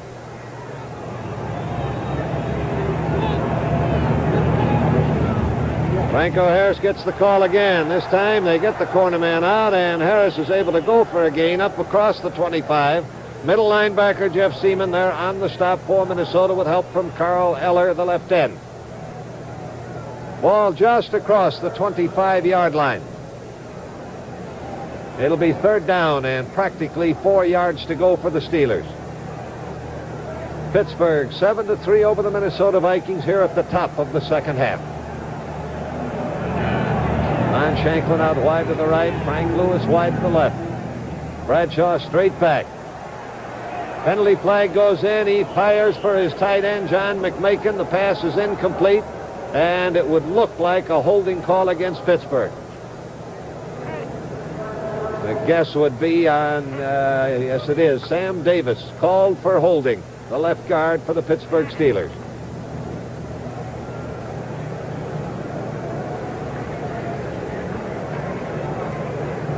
Now let's see if Minnesota will accept this penalty. I would doubt it, or it would give the Steelers yet another down. They're going to decline it because it runs the Steelers out of downs. Walden coming on to do the punting. And they'll have to kick it to Minnesota. Heading back are Bobby Bryant and Charlie West. And Bryant is switching with Charlie West now. And he is going to be the deep man on the punt return. A distant spiral. Bryant has to clear back to his 18-yard line to haul that one in. Gets it back up to the 28 or 9-yard line before he's hauled down. So it'll be 1st and 10 for Minnesota at that point. Larry Brown coming down to make the tackle. Ball at the 28-yard line.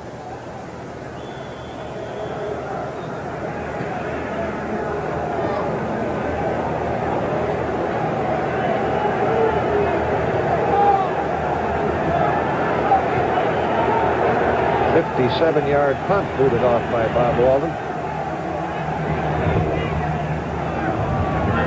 Ed Marinaro in motion as the Vikings get the ball for the first time in the second half. Oscar Reed on the run. Trying to get around the bend. Penalty flag comes in. Tackle made by the ever-present Jack Ham, the linebacker.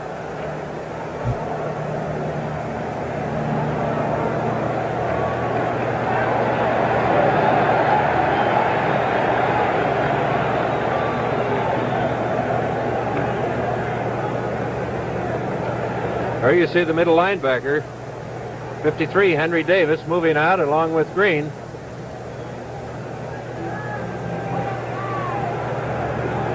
Still talking the penalty over. I believe it will be offensive holding. And that big number 87 you saw in filling your screen in the replay was the culprit.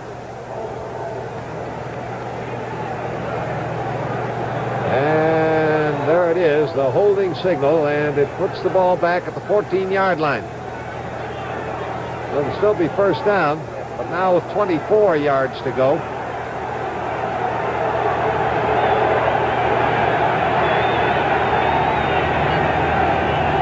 And Marinero goes in motion out to the left.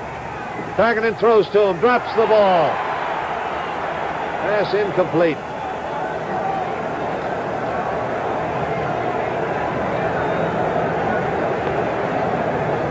Second down, 24 yards to go for the Minnesota Vikings, back on their own 14-yard line. Second quarter, Baltimore leading the New England Patriots 7-0. And that was on a 40-yard pass, Marty Domris to Haverlack.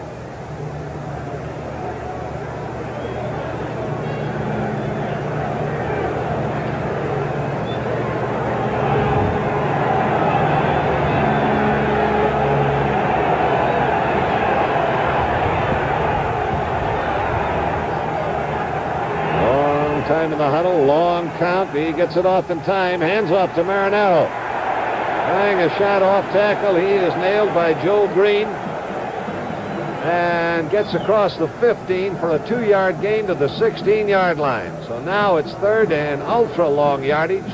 Third down and 22 yards to go for the Vikings, well in their own territory, not an area of the field where Tarkenton can afford any kind of a gamble. New Orleans is leading the Los Angeles Rams 7-3. That's in the second quarter. And their young quarterback went in on a run, 5-yard run by Archie Manning. Tarkenton back. Receivers covered. He's in trouble. He eludes the first rush, starts down the sidelines, and finally has to give up on the whole idea, going out of bounds at the 18-yard line, chased out by L.C. Greenwood. Oh, fourth down, deep in their own territory. They'll have to boot to Pittsburgh, and Pittsburgh has a great chance to get fine field position on this one. Glenn Edwards is dropping back as the deep man for the Pittsburgh Steelers as Mike Eyeshide falls back in punt formation. There's Edwards.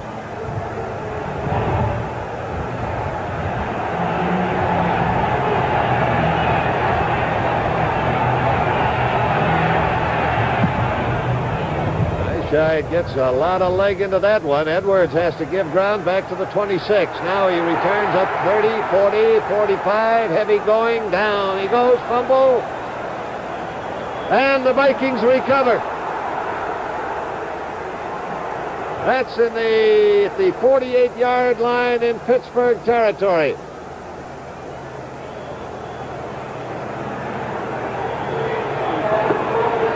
And it's Jeff Wright coming up with the loose ball. Big break for the Vikings. So with the score, Pittsburgh 7, Minnesota 3. Let's pause for a moment. This is Dr. E.L. Gibson, Enterprise, Alabama, 83 years old, still practicing medicine. He drives a Ford Pinto, but that's not surprising. Doc Gibson started out in a rugged, reliable Ford car over half a century ago. First car I owned was a Ford Model T, like that one there. Used it to make my house calls. That car took some licking, but it got me where I had to get. It's that same kind of car we had in mind when we built today's Ford Pinto, to stand up to rough roads, to take the worry out of the mud.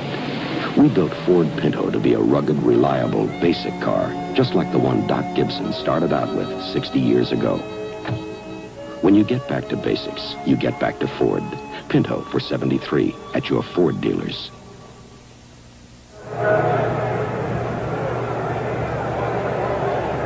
Now the Vikings have the ball 48 yards away. A fumble recovery by Jeff Wright.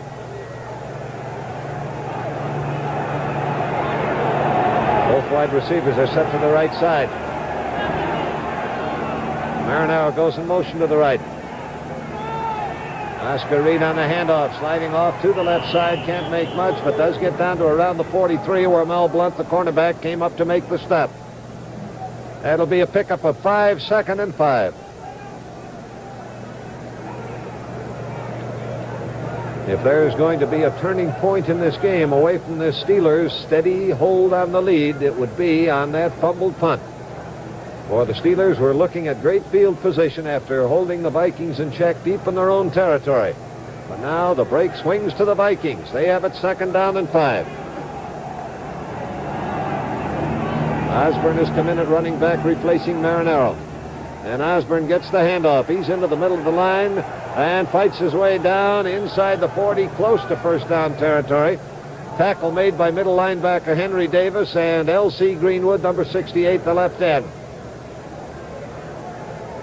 From the end zone here, Joe Green over the center. He's blocked very well on that play. He's been in there all day.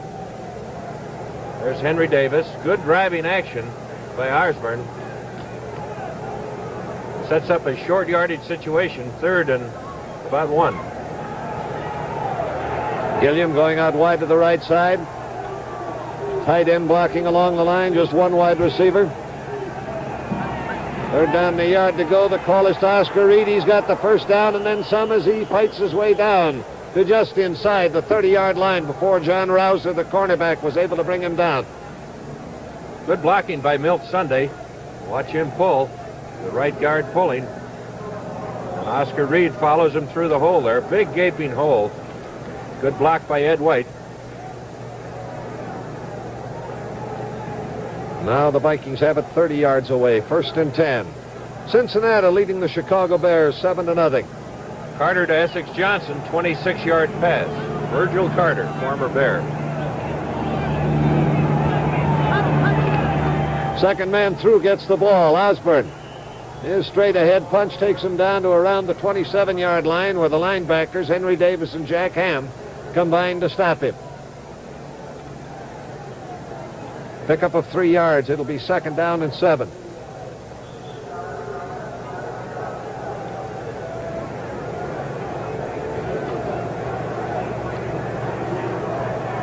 John Henderson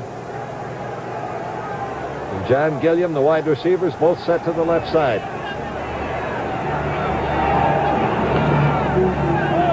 A reaching handoff to Osborne. Osborne fighting his way back just across the line of scrimmage, grounded at the 25 by John Rouser and Henry Davis.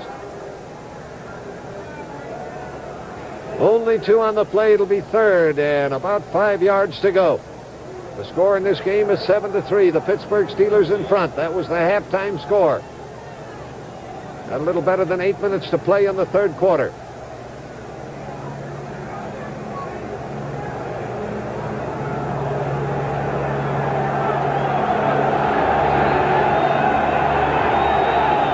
They're down. A little better than 5 to go. Oscar Reed in motion to the right. Tarkenton rolling left. And he lobs one to Osborne. Osborne has the first down, still going. He is out of bounds at the 13-yard line, shouldered out by Mel Blunt, the cornerback. That half rollout pass, here it is again. Pretty tough to cover. He sends his back out in front of him. Tarkenton, very dangerous on the run, just lobs it over to Osborne. He's been completing that all day. 7 of them in the first half to Marinaro. Good running by Osborne after he catches the ball. Now they've got it 1st and 10 at the 13-yard line. Pittsburgh 7, Minnesota 3. Henderson wide to the right, Gilliam wide to the left.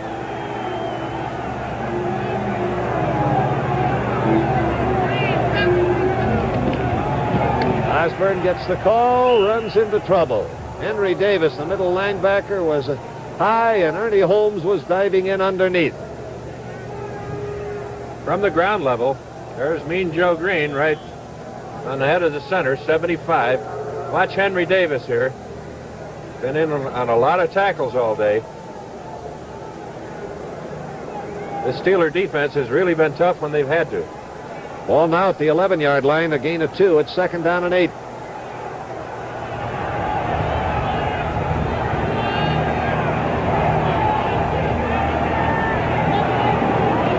First back through Oscar Reed, moving out of the eye, and he's able to punch his way down to around the 7-yard line before he's all down. From the end zone once again, 63 is Ernie Holmes. The Steelers have been very aggressive all day. They fill their holes well. They move with the play, and here comes Stu Voigt in. Now he's going out, and I don't believe you can do that, Jack. He's got to stay in for a play.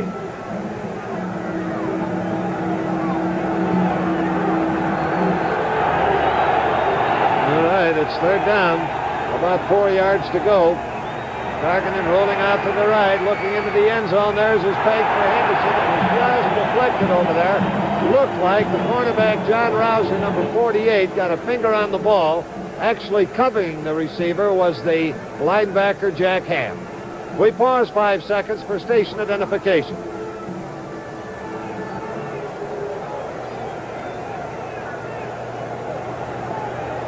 So on 4th down from the 7-yard line, field goal attempt by Fred Cox. Paul Krause holding. He'll be trying it from 14 yards away. Score at the moment is 7-3. And Krause picks the ball up, rolls out, throws into the end zone. The pass is incomplete. Penalty flag is down. That was John Ward galloping over there. Now, if he was in at a tight end, he is ordinarily a tackle. He'd been all right if he announced himself as such. But you cannot make a tackle eligible just by putting him on the end of the line. Well, just last week, Pittsburgh Steelers scored. Jerry Mullins was in at tight end. He announced himself. Krause having trouble. There's the fake field goal. I believe that was intentional, Jack. It was a pass all the way. There you see 72. John Ward down there coming across. Can't handle the ball. And that is the call. So with the score, Pittsburgh 7 and Minnesota 3. Let's pause for a moment. When Teresa Elak's home caught fire, she was covered by Fireman's Fund Homeowners Insurance. Lady playing games of children.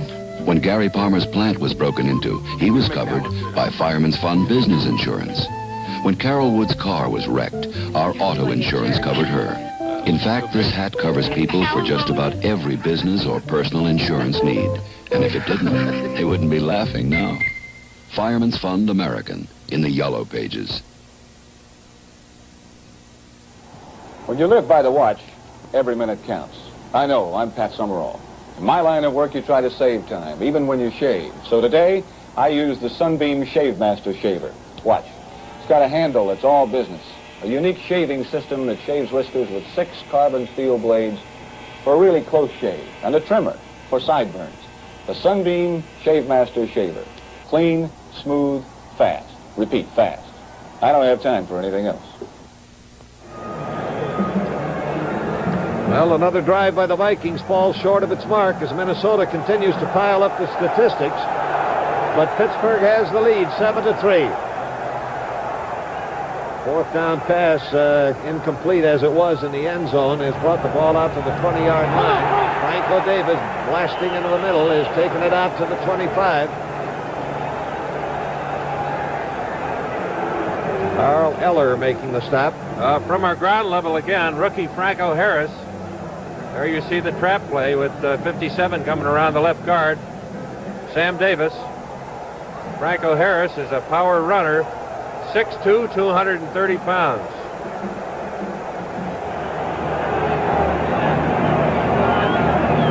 Pitch out to Franco Harris this time.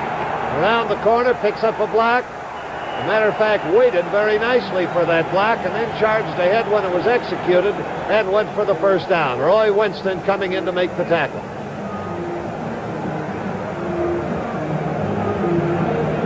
Third quarter, Cleveland 17-10 over Buffalo. They are tied with these Steelers in the AFC Central. And they scored. Cleveland scored on a 1-yard run by Ken Brown. First down now for the Pittsburgh Steelers at their own 34.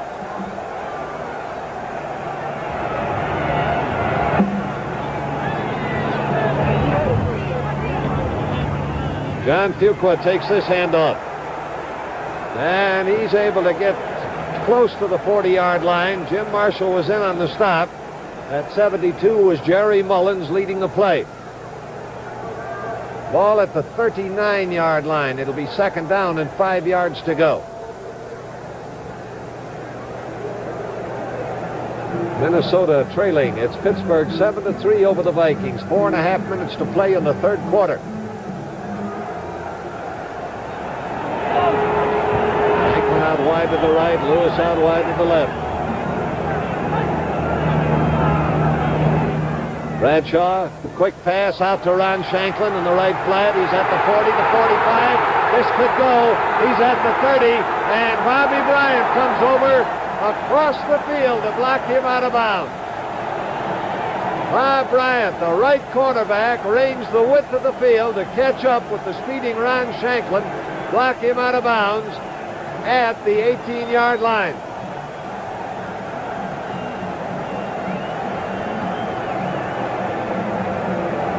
43 yards on the play. And Shanklin can really run with that ball after he gets it.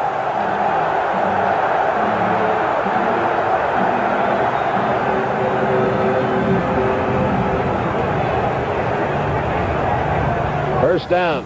Pitch out. Fuqua with the ball, but cannot get his footing.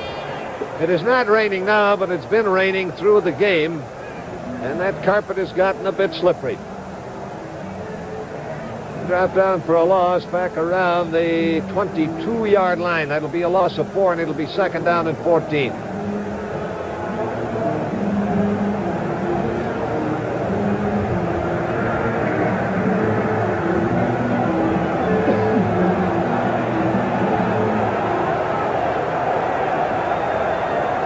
Shanklin wide right, Lewis wide left.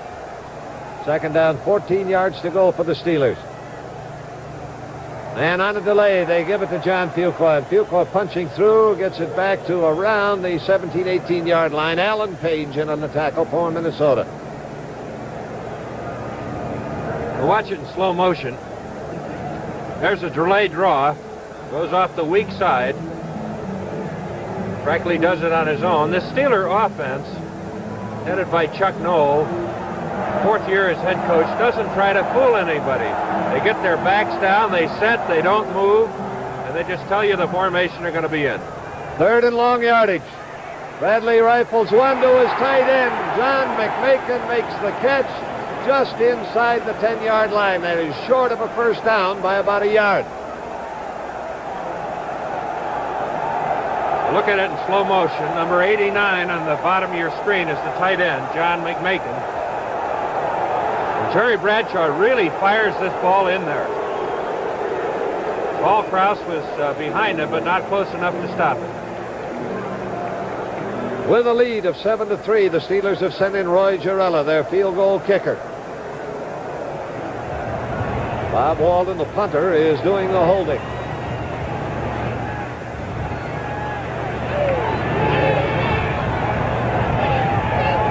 Field goal attempted from 17 yards. He has got it. Oh, the Pittsburgh Steelers have moved out in front now 10-3, and we'll be back with the Pittsburgh kickoff in just a moment.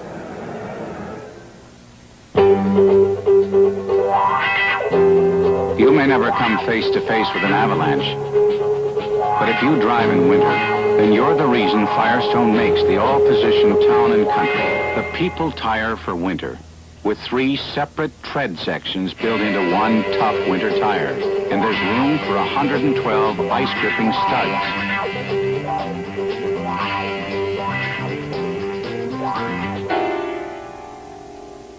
This tire will not only give you good mileage and stability, it can pull you out of deep snow and stop you when you have to stop. These tires are designed for the front wheels as well as the rear wheels for even more control. Your Firestone dealer or store has the all-position Town and Country. The people tire for winter. Almost nothing will stop it. Almost nothing. Now Jarella tees up the ball at the 40-yard line to kick it off to the Minnesota Vikings. As we look from the end zone, he backs away. The deep men are John Gilliam and Bobby Bryant.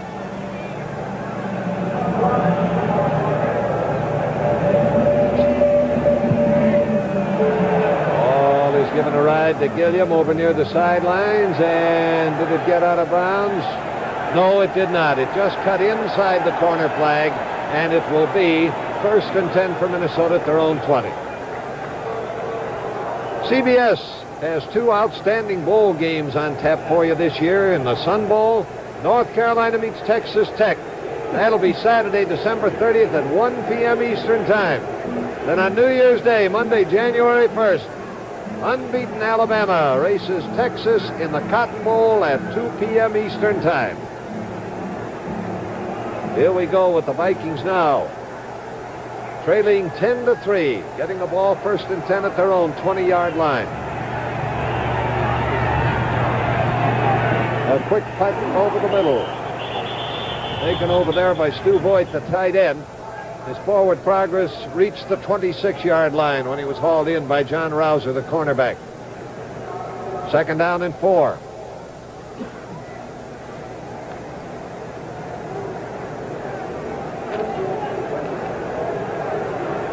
Gilliam coming out wide to the left.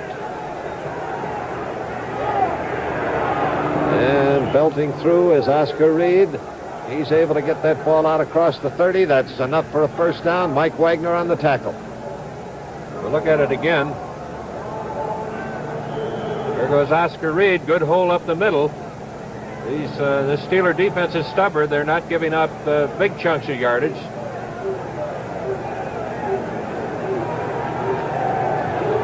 First down now on their own 32-yard line for the Minnesota Vikings.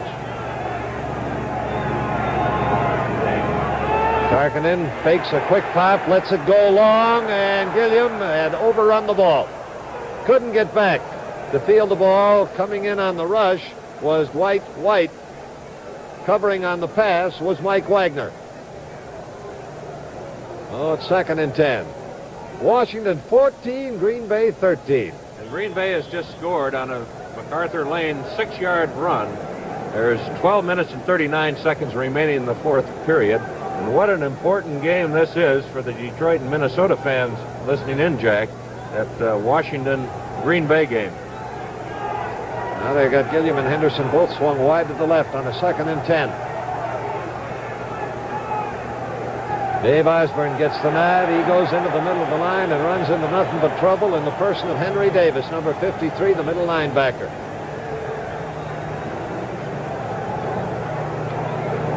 Got the ball up just beyond the 33-yard line. Gain of just about a yard. It'll be 3rd and a shade less than 9 yards to go. And Pittsburgh has gone to their 5 deep backs. They've taken out the middle linebacker Davis and put in 27 Glenn Edwards. Tarkinen throws. The pass is completed but short of a 1st down. Oscar Reed gathering in that ball and stopped immediately in the area of the 38-yard line by Jack Ham. This is a straight 4-man rush. Jack Ham, middle linebacker, left linebacker is out there and is all over the receiver. Oh, the Pittsburgh defense has done it again.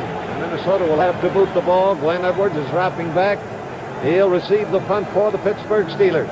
The score is 10-3. Pittsburgh in front. And the Minnesota Vikings are going to take a timeout.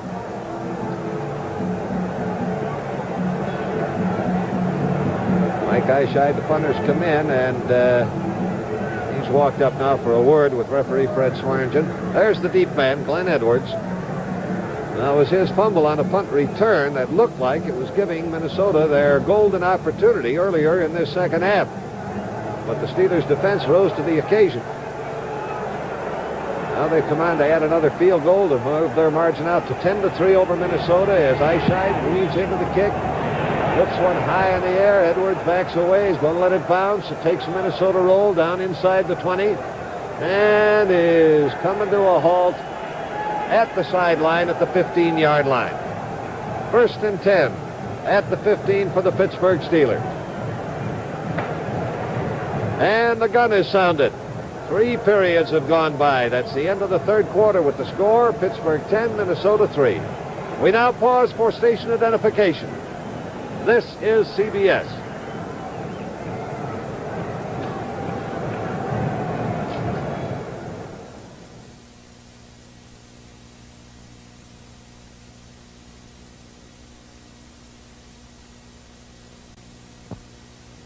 I'm Willie Lanier of the Kansas City Chiefs.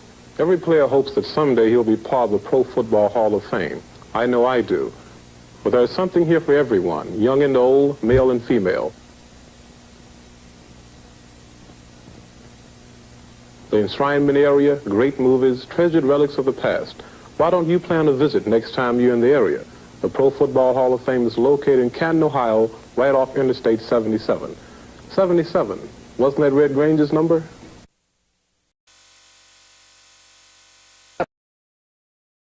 The National Football League. Now Pittsburgh has the ball first down on their own 15-yard line.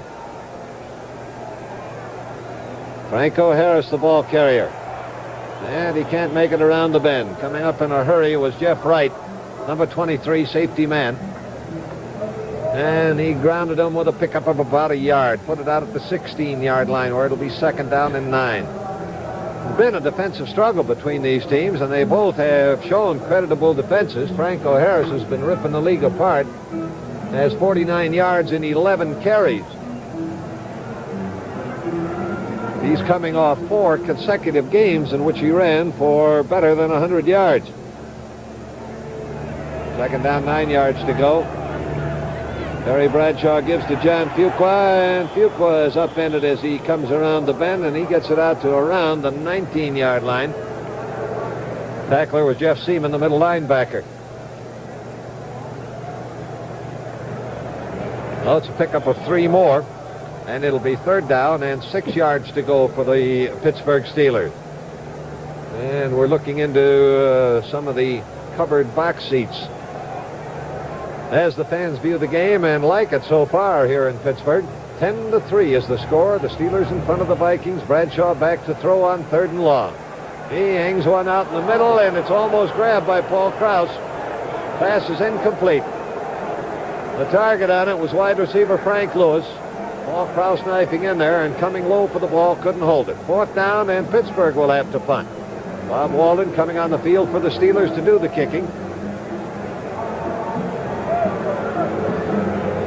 Bobby Bryant going deep, and John Gilliam is in on punt returns. Haven't had any report on Charlie West, but he has not been in the action on punt and kickoff returns, and usually is. Bryant calls for a fair catch, and the Vikings take over on their own 40-yard line. Oh, with the score, Pittsburgh 10 and Minnesota 3. Let's pause for a moment. This man has just finished shaving with the Remington Mark III. Now he's trying a second shave with the Schick Flexomatic. Will it get any more beard?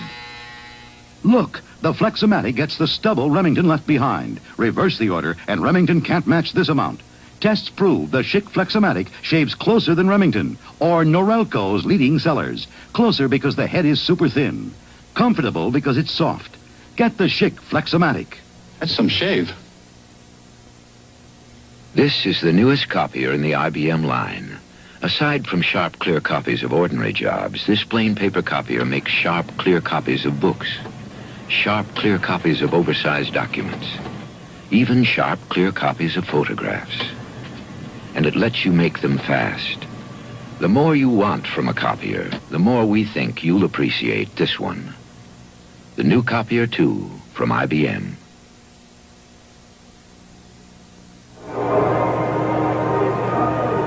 Jack Drees with George Connor as we are now showing 13 minutes and 34 seconds left in the game. The Vikings taking the ball on their own 41. And I think it's safe to say that this is a series on which the Vikings pretty much have to score. That's Osborne in motion out to the left. Oscar Reed taking the handoff and trying to spin his way clear. He can't get out of the grasp of middle linebacker Henry Davis, and he is stopped at the 42, a 1-yard gain. From the end zone here with the man in motion going to the right, Reed goes to the left. Good Steeler defense once again. Number 53 has been in there all day, Henry Davis. They've had good pursuit. The Vikings, Jack, have moved the ball well all day, but when they get down near the goal line in the first period, the Steelers held them on 4th and short yardage. They missed a snap from center and a field goal, and then a fake field goal didn't work. So they've had their opportunities. Osborne going wide to the left. Tarkenton rolling right. And he flips one out to Oscar Reed, is at the 45, and then out of bounds at the 47-yard line. A gain of 5. It'll be 3rd and 4. Jack Ham, the linebacker, was over to get him out of bounds. Fourth quarter. Look at this. The New York Giants 55-10 over Philadelphia. Boy, they're really giving it to poor old Philly. Randy Johnson, second quarterback, to Don Herman, a pass.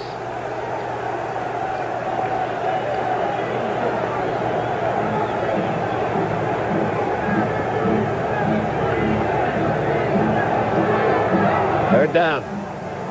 About 4 yards to go. Minnesota has the ball short of their own 47-yard line. Oscar Reed goes in motion right. Both wide receivers set to the left. That's where Tarkenton is rolling. Around the bend and just barely behind the line of scrimmage. He lofts one to Gilliam. Almost intercepted. And the pass is incomplete. That was Mike Wagner, number 23, who almost got that ball. Tarkenton rolling once again. He's wide open out here. He must be under instructions not to run. He only had 5 yards. See the opening he had.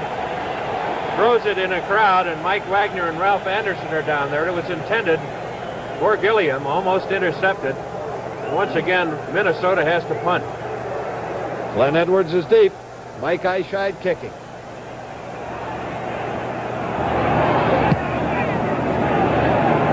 Edwards going back. He's going to catch this one at the 6. And I'd have let that one go. Let's see how he makes out. He gets it back to the 11-yard line. That punt didn't have all that much height and quite probably would have gone into the end zone.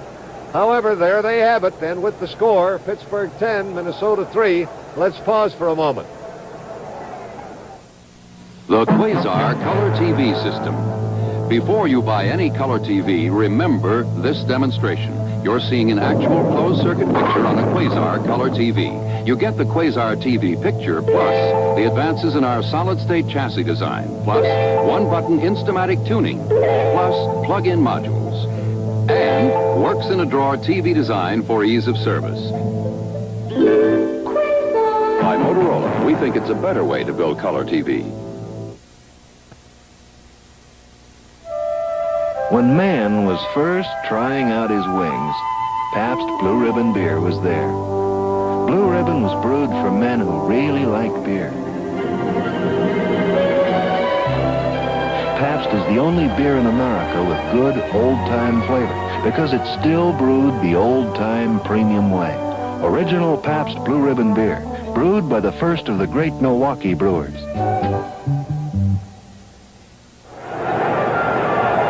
Now the Steelers are on their own 11. First down.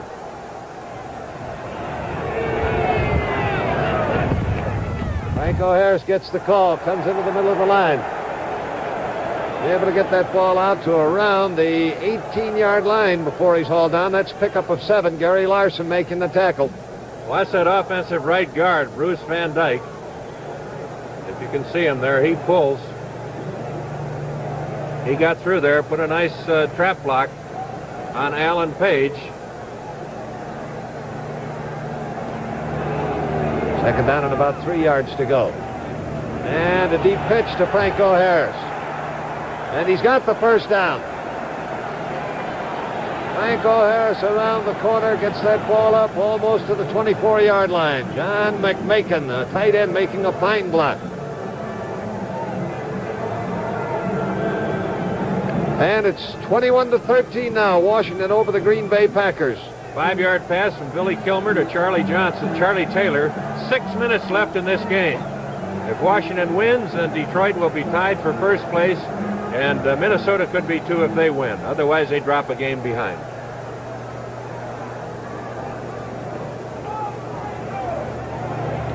Bradshaw pitches out to John Fuqua.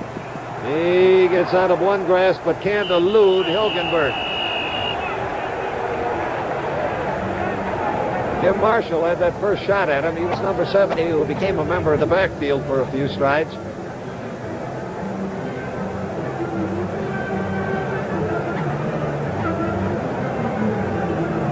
Here is Cleveland tied with these Pittsburgh Steelers for the Central Division AFC lead, 24-10 over Buffalo. And they scored. Dick Roman scored on a 37-yard interception.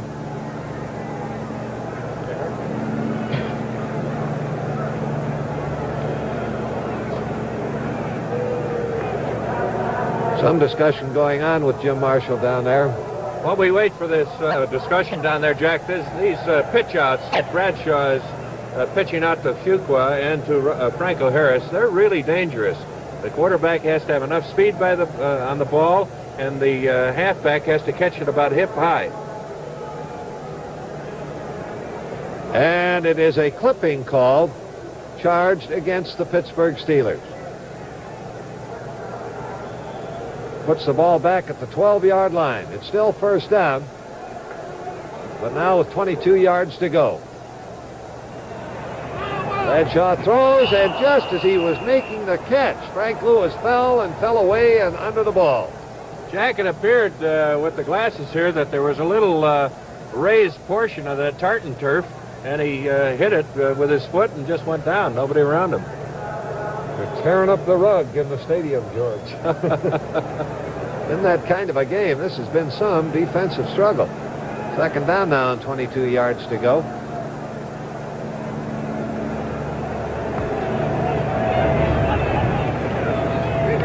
Bradshaw gives it on a deep end around to his wide receiver, Frank Lewis.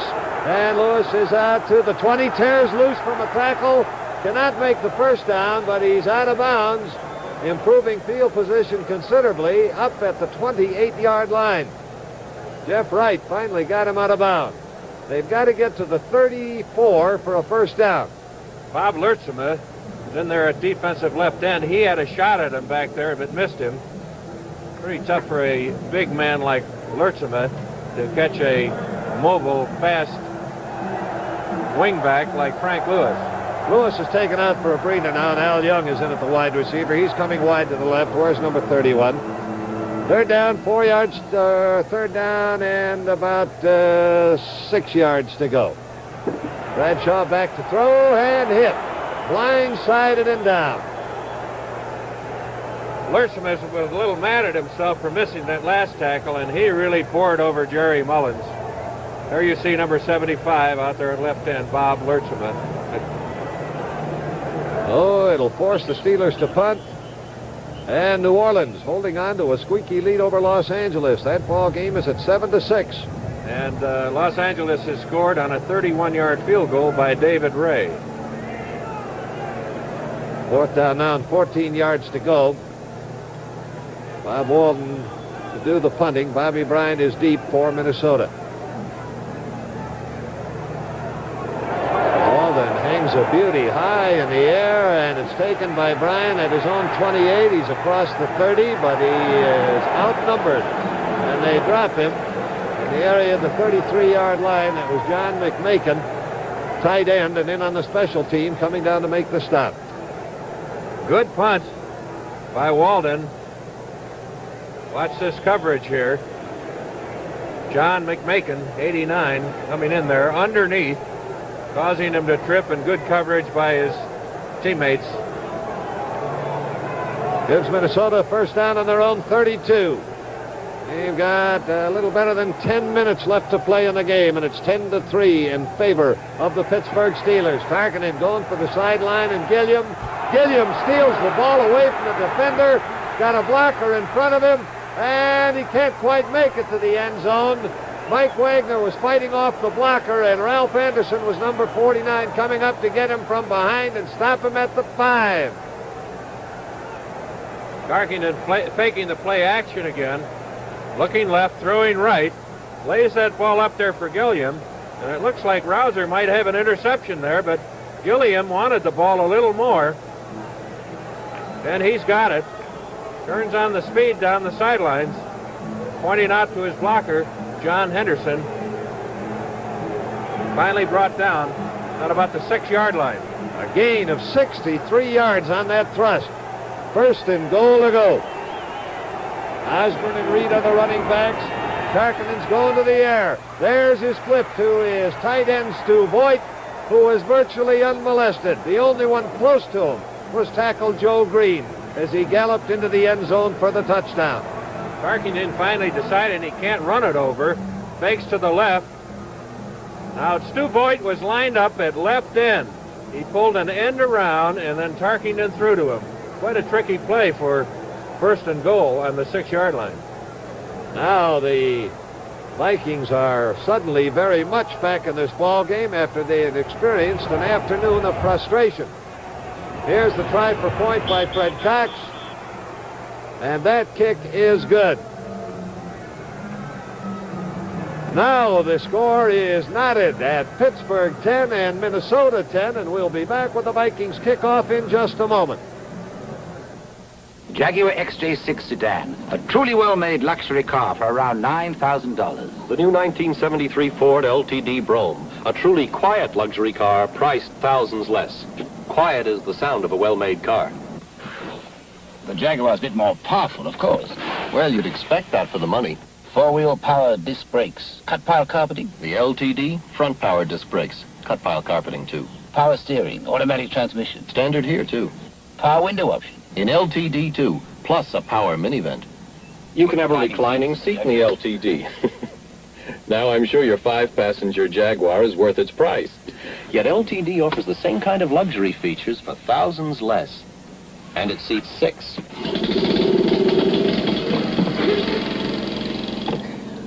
Ford LTD, where quiet is the sound of a well-made car. See it. Drive it at your Ford dealers now.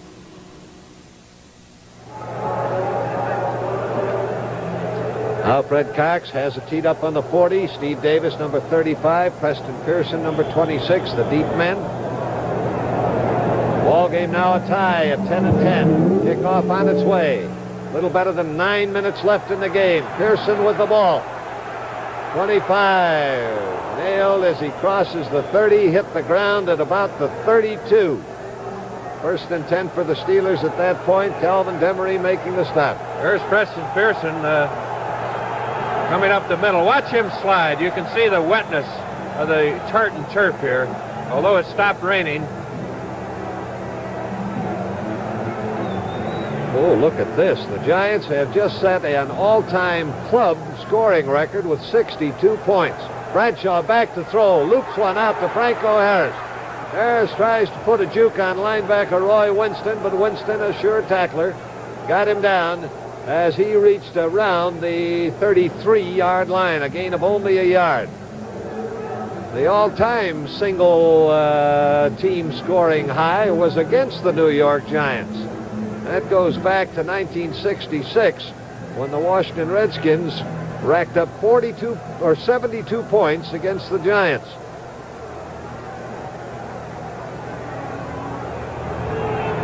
Second down now. About a yard to go, and Franco Harris storming into the middle gets it up to around the 38-yard line. 38 it is, and that'll be 3rd and 4. Bob Lurtzema making the stop for the Minnesota Vikings.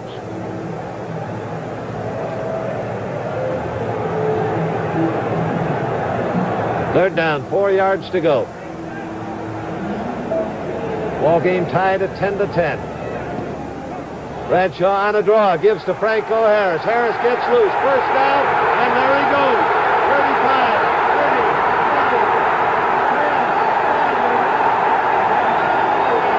He was stopped inside the 1-yard line. Bob Bryant and Paul Krause just did thwart a Pittsburgh touchdown. Here it is on 3rd and short yardage. Watch the draw. It's covered up the middle. With Gary Larson after him. He gets to the outside with good speed. There's a key block there on Nate Wright, 43. And it's not a foot race. Jeff Seaman does not have enough speed. 6'2", 230-pound Franco Harris. Finally caught by Bobby Bryant. What a run. Woo. 61 yards. First and goal to go. Quarterback sneak. Bradshaw is over. Touchdown for Terry Bradshaw.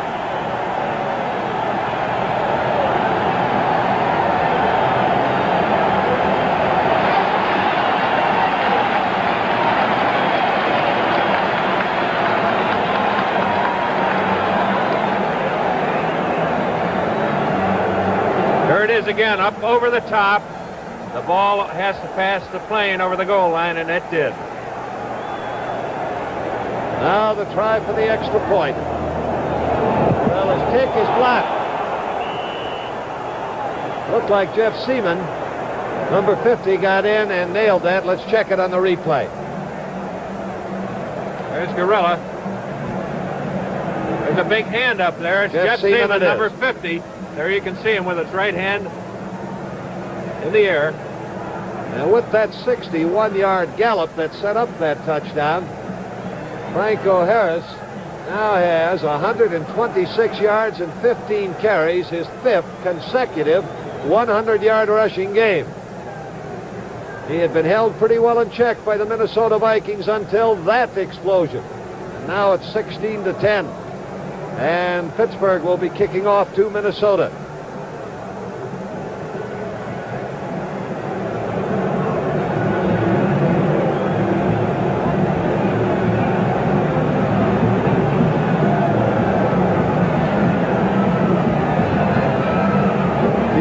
Gilliam and Bobby Bryant. And the kick is really roaring. I'll tell you, that got a little adrenaline flowing in the leg of Mr. Girella. Next Sunday, CBS will bring you an NFL doubleheader with the Dallas Cowboys meeting the St. Louis Cardinals in the second game. Now, preceding that, 5 games will be broadcast regionally. New York Giants at Cincinnati, Chicago at Minnesota, Detroit at Green Bay, Washington at Philadelphia, New Orleans at the New York Jets. So check your local listings for the game or games in your area.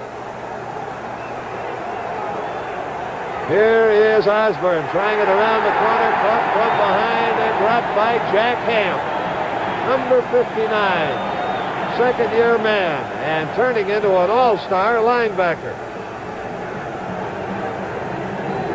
From the end zone, Dave Osborne taking the handoff. Watch this Jack Ham, second-year man, coming in behind Ed White, and what a game he's played defensively. Second-year man from Penn State. Second down and 13 yards to go now. Driving it back to wing one. On its way for Henderson, and it is broken up and incomplete. Hal Blunt, the cornerback, swarming in there to bat that ball to the ground. Third down and 13 yards to go. Once again from the end zone, Tarkenton is not trying to pump fake. His receivers are covered. I think it's throwing his timing off. Now that could have been intercepted. It bounced off the chest of John Henderson, and he almost got it there. Big down for the Vikings. Third long yardage. A little better than 6.5 minutes to play in the game. Oh, does Tarkenton need this one? He's in trouble, and they've got it. That was Dwight White, number 78, defensive end, coming in to get Tarkenton and drop him back at the 7-yard line. 4th down at their own 7.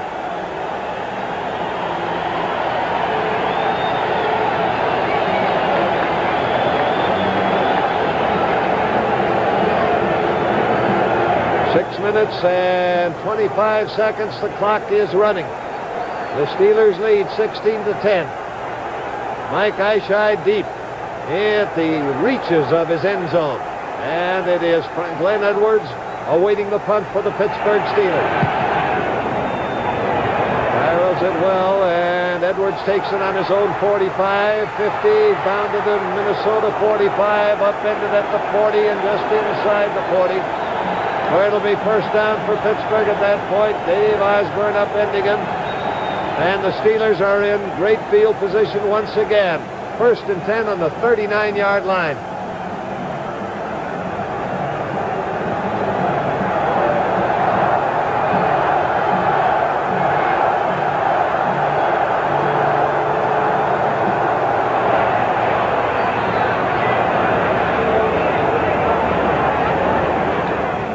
Franco Harris gets the call into the middle. Rolled down at the 36-yard line, a gain of 3. Jim Marshall making the tackle.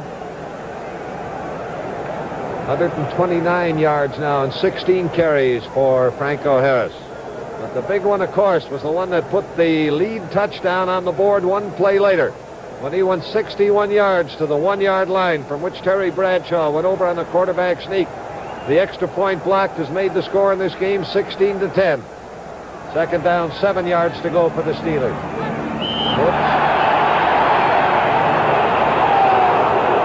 Sam Davis, number 57. He moved out of his three-point stance, and it's going to cost the Steelers 5. It'll be 2nd and 12. Ball back now on the Minnesota 41.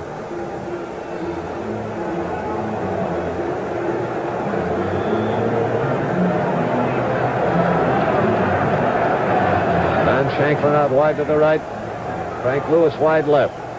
John Fuqua. Franco Harris, the running backs. Quarterback sneak, and Bradshaw pops through the middle and got right at 5 yards. Alan Page, the right tackle, was wrestling him around. A little short. He's not quite at the 36-yard line. From the end zone here, you can see the spacing there between the two tackles. The center fires out against the middle linebacker, Seaman. But the quickness of Alan Page was too much, and he caught Bradshaw after a couple of yards gain. Well, it's 3rd down now and a shade less than 8 yards to go. Bradshaw straight back, good protection. There's his target. Shanklin is open, and the ball bounced off the numbers. Now, it may have been bothered a bit by Nate Wright, the cornerback, getting back in a hurry. He may have deflected it. Good blocking here. Plenty of time. It looks like Shanklin is wide open, but watch 43, Nate Wright, come in from the left corner and get a hand on the ball. There it is right there. Gets his right hand on the ball. It appeared that Shanklin was wide open. Now Roy Girello with a field goal attempt from 44 yards away. And it's kind of a low liner that skitters through the end zone for a touchback. It is no good. And it'll be Minnesota's ball, 1st and 10 on the 20. Now that blocked extra point still is there as a tantalizing morsel for the Minnesota Vikings. They have a chance to win if they can get a touchdown and an extra point. They have 4 minutes and 20 seconds left in this game. They're starting at their own 20. They have used up a timeout. They have 2 remaining.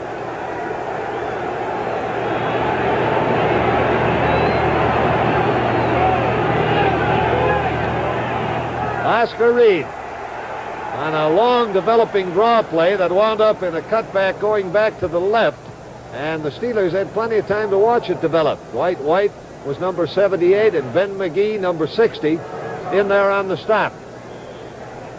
Picked up 2 on the play, getting it out to the 22-yard line. It'll be 2nd down and 8. They've got a rookie in there, Jack, Calvin Demery, number 27. Rookie from Arizona State. He's wide. Gone wide to the left. Well, we also have Gilliam and Henderson in there, so they've got 3 wide receivers. Targeting throws and flips one out. That is completed to running back Ed Marinaro, and he is grounded at the 28-yard line by Jack Ham. The Steelers once again are giving the Vikings and Fran Tarkenton those short passes, and it comes up with a 3rd and 2. Clock is running. We're getting near the 3-minute mark as remaining in the game. And Oscar Reed hunting for the 1st down, and I believe the Steelers stopped him short. They did. From the end zone here. 3rd and short yardage in slow motion. It's stopped short of a 1st down. It's 4th and 1. Vikings are going to go for it. Stu Boyd, the tight end, has come back in now, replacing one of the multitude of wide receivers that had been shoved into the fray. Marinaro and Reed, the running backs. Ed Marinaro gets the call, and he doesn't make it. He is caught and driven back. The Steelers have stopped him. And Seattle linebacker Henry Davis charging across, caught him head on and stopped him. And the Steelers take over on down. Slow motion, watch 53 on the right of your screen. That's Henry Davis. There's the ball to Marinero. There's 53 coming up over the top. Henry Davis. And that's two great fourth down plays that the Steelers have made today, holding the Vikings. Clock running and nearing the 2-minute mark.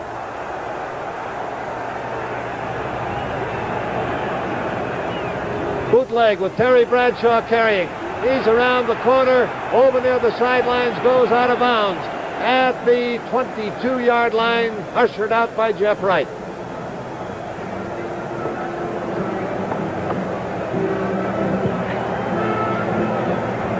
Watching it in slow motion, here's Bradshaw now as he gets near the sidelines and on out of bounds. And the 2-minute warning. So with the score, Pittsburgh 16 and Minnesota 10. Let's pause for a moment. When Firestone decorates for Christmas, they decorate with values, like this stylish Counselor bat scale. Christmas gift price just $2.99. And to turn your Christmas lights on and off automatically, there's a Westclock's 24-hour electric timer. Gift price only $4.99. To hear all your favorite Christmas carols, a Philco 10-transistor AM/FM swing-along radio. Gift price only $12.88, and you can charge them. These and more attractive gifts are at participating Firestone retailers now. I don't know what it is about my face, but every Sunday, 11 guys like this go after it. Sometimes they don't miss. So I'm not about to take any rough treatment from a shaver. I got a new Remington Mark III with a comfort head. It has smaller slots, so it gets more of your beard and less of your skin. It has replaceable blades. When they get dull, you change them. With a face like this, you can't be too careful. Yeah! Remington. We made the close shave comfortable.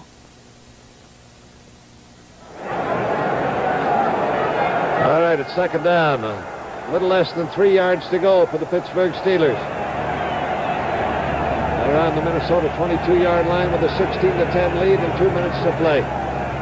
Bradshaw gives it to Franco Harris, and he's caught behind the line.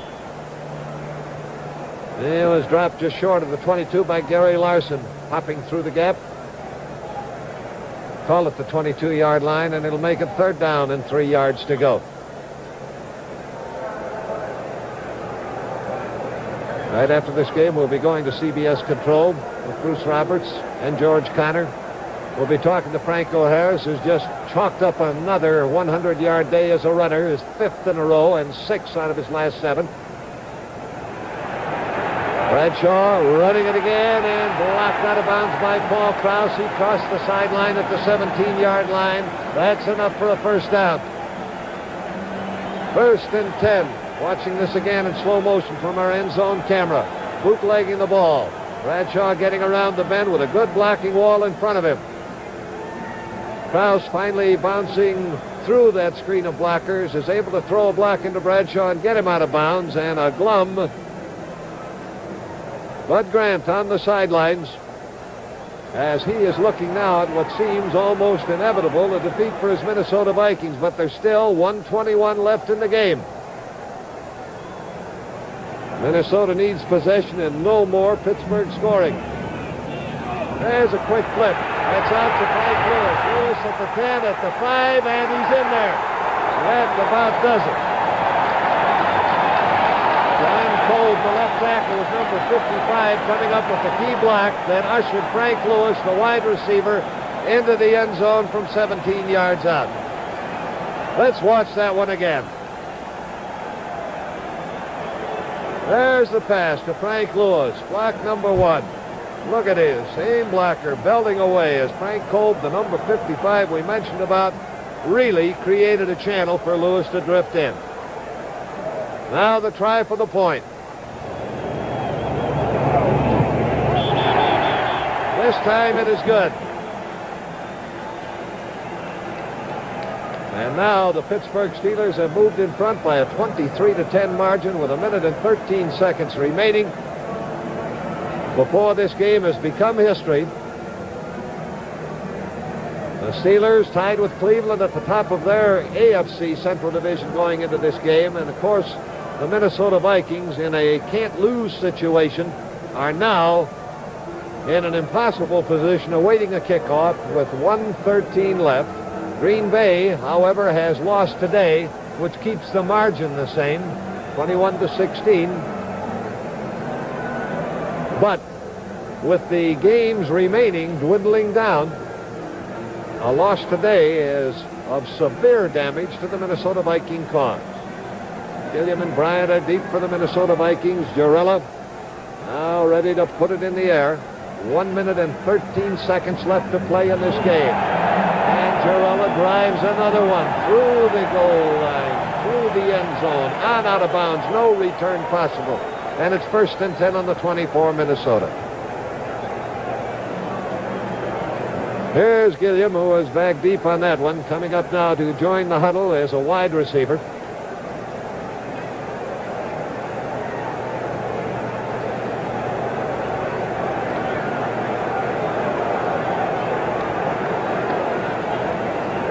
Marinaro and Reed, the running backs. Tarkenton cannot be thinking run now. He throws on the screen to Marinaro. First screen they've tried today. 30, 35, and Marinaro is down just across the 35-yard line by Mike Wagner. Down in bounds, so the clock is running. Down to 55 seconds and going. Remember, the Minnesota Vikings have used up a timeout. So they have 2 remaining. They've got the ball now at the 36, 1st down. Tarkenton back to throw once more over near the sidelines. Pegs it complete to Stu Boyd, his tight end. And Boyd is out of bounds to stop the clock at the 44-yard line.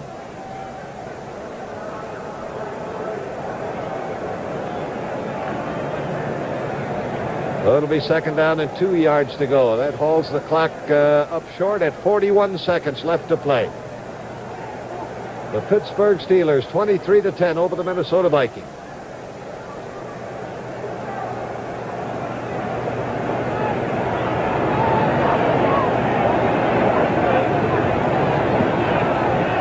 Tarkenton back, and he pegs a pass incomplete, intended for rookie Calvin Demery.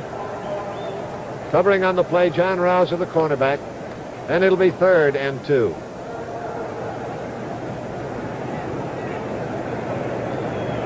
.38 seconds left to play. Pittsburgh 23, Minnesota 10.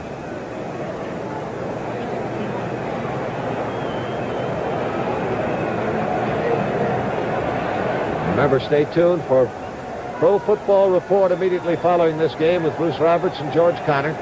Scores of all the action.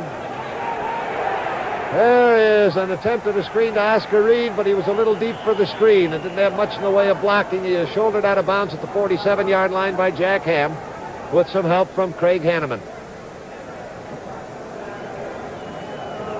That's enough for a 1st down.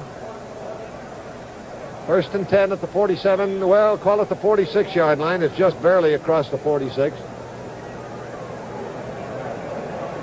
32 seconds left to play.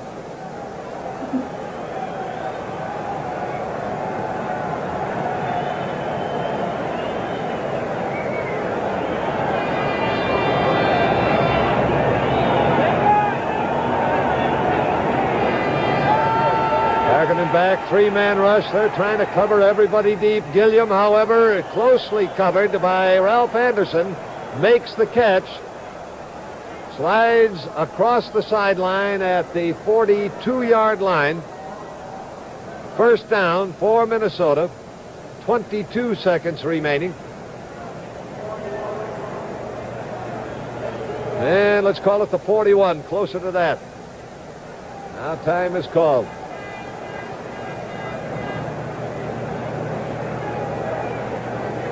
22 seconds left. Minnesota picking up another 1st down. 1st downs will be relatively easy to come by because the Steelers are dropping everybody back, guarding against the bomb from Fran Tarkenton, and quite content to let him pick up midfield yardage. That has now brought the ball to the Pittsburgh Steelers' 41-yard line. Tarkenton over to the sidelines, is returning now to the Minnesota huddle.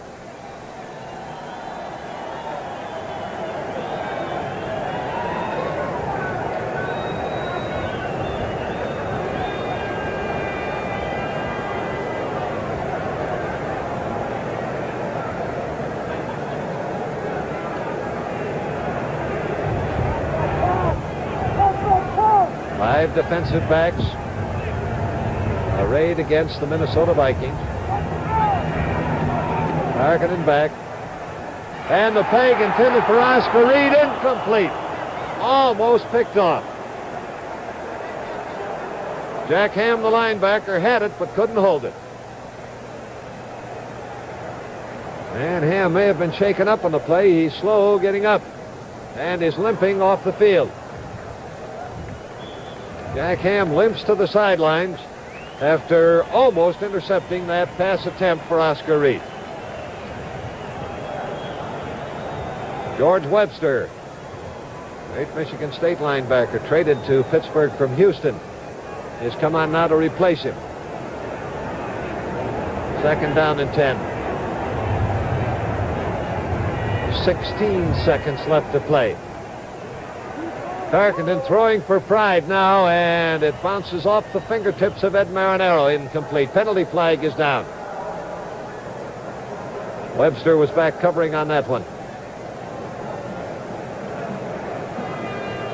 Illegal motion charge to the Minnesota Vikings, declined by the Pittsburgh Steelers. They want to get rid of these downs.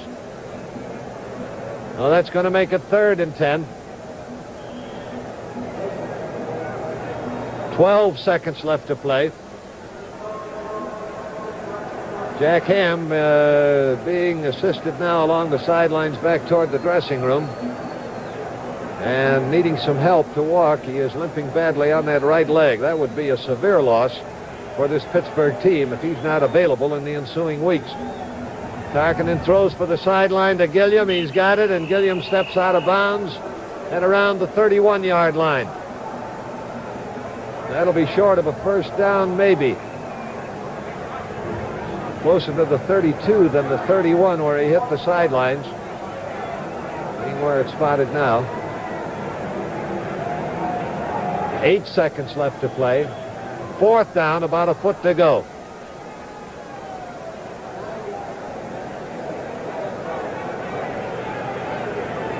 (23-10), the Steelers in front as the clock winds down.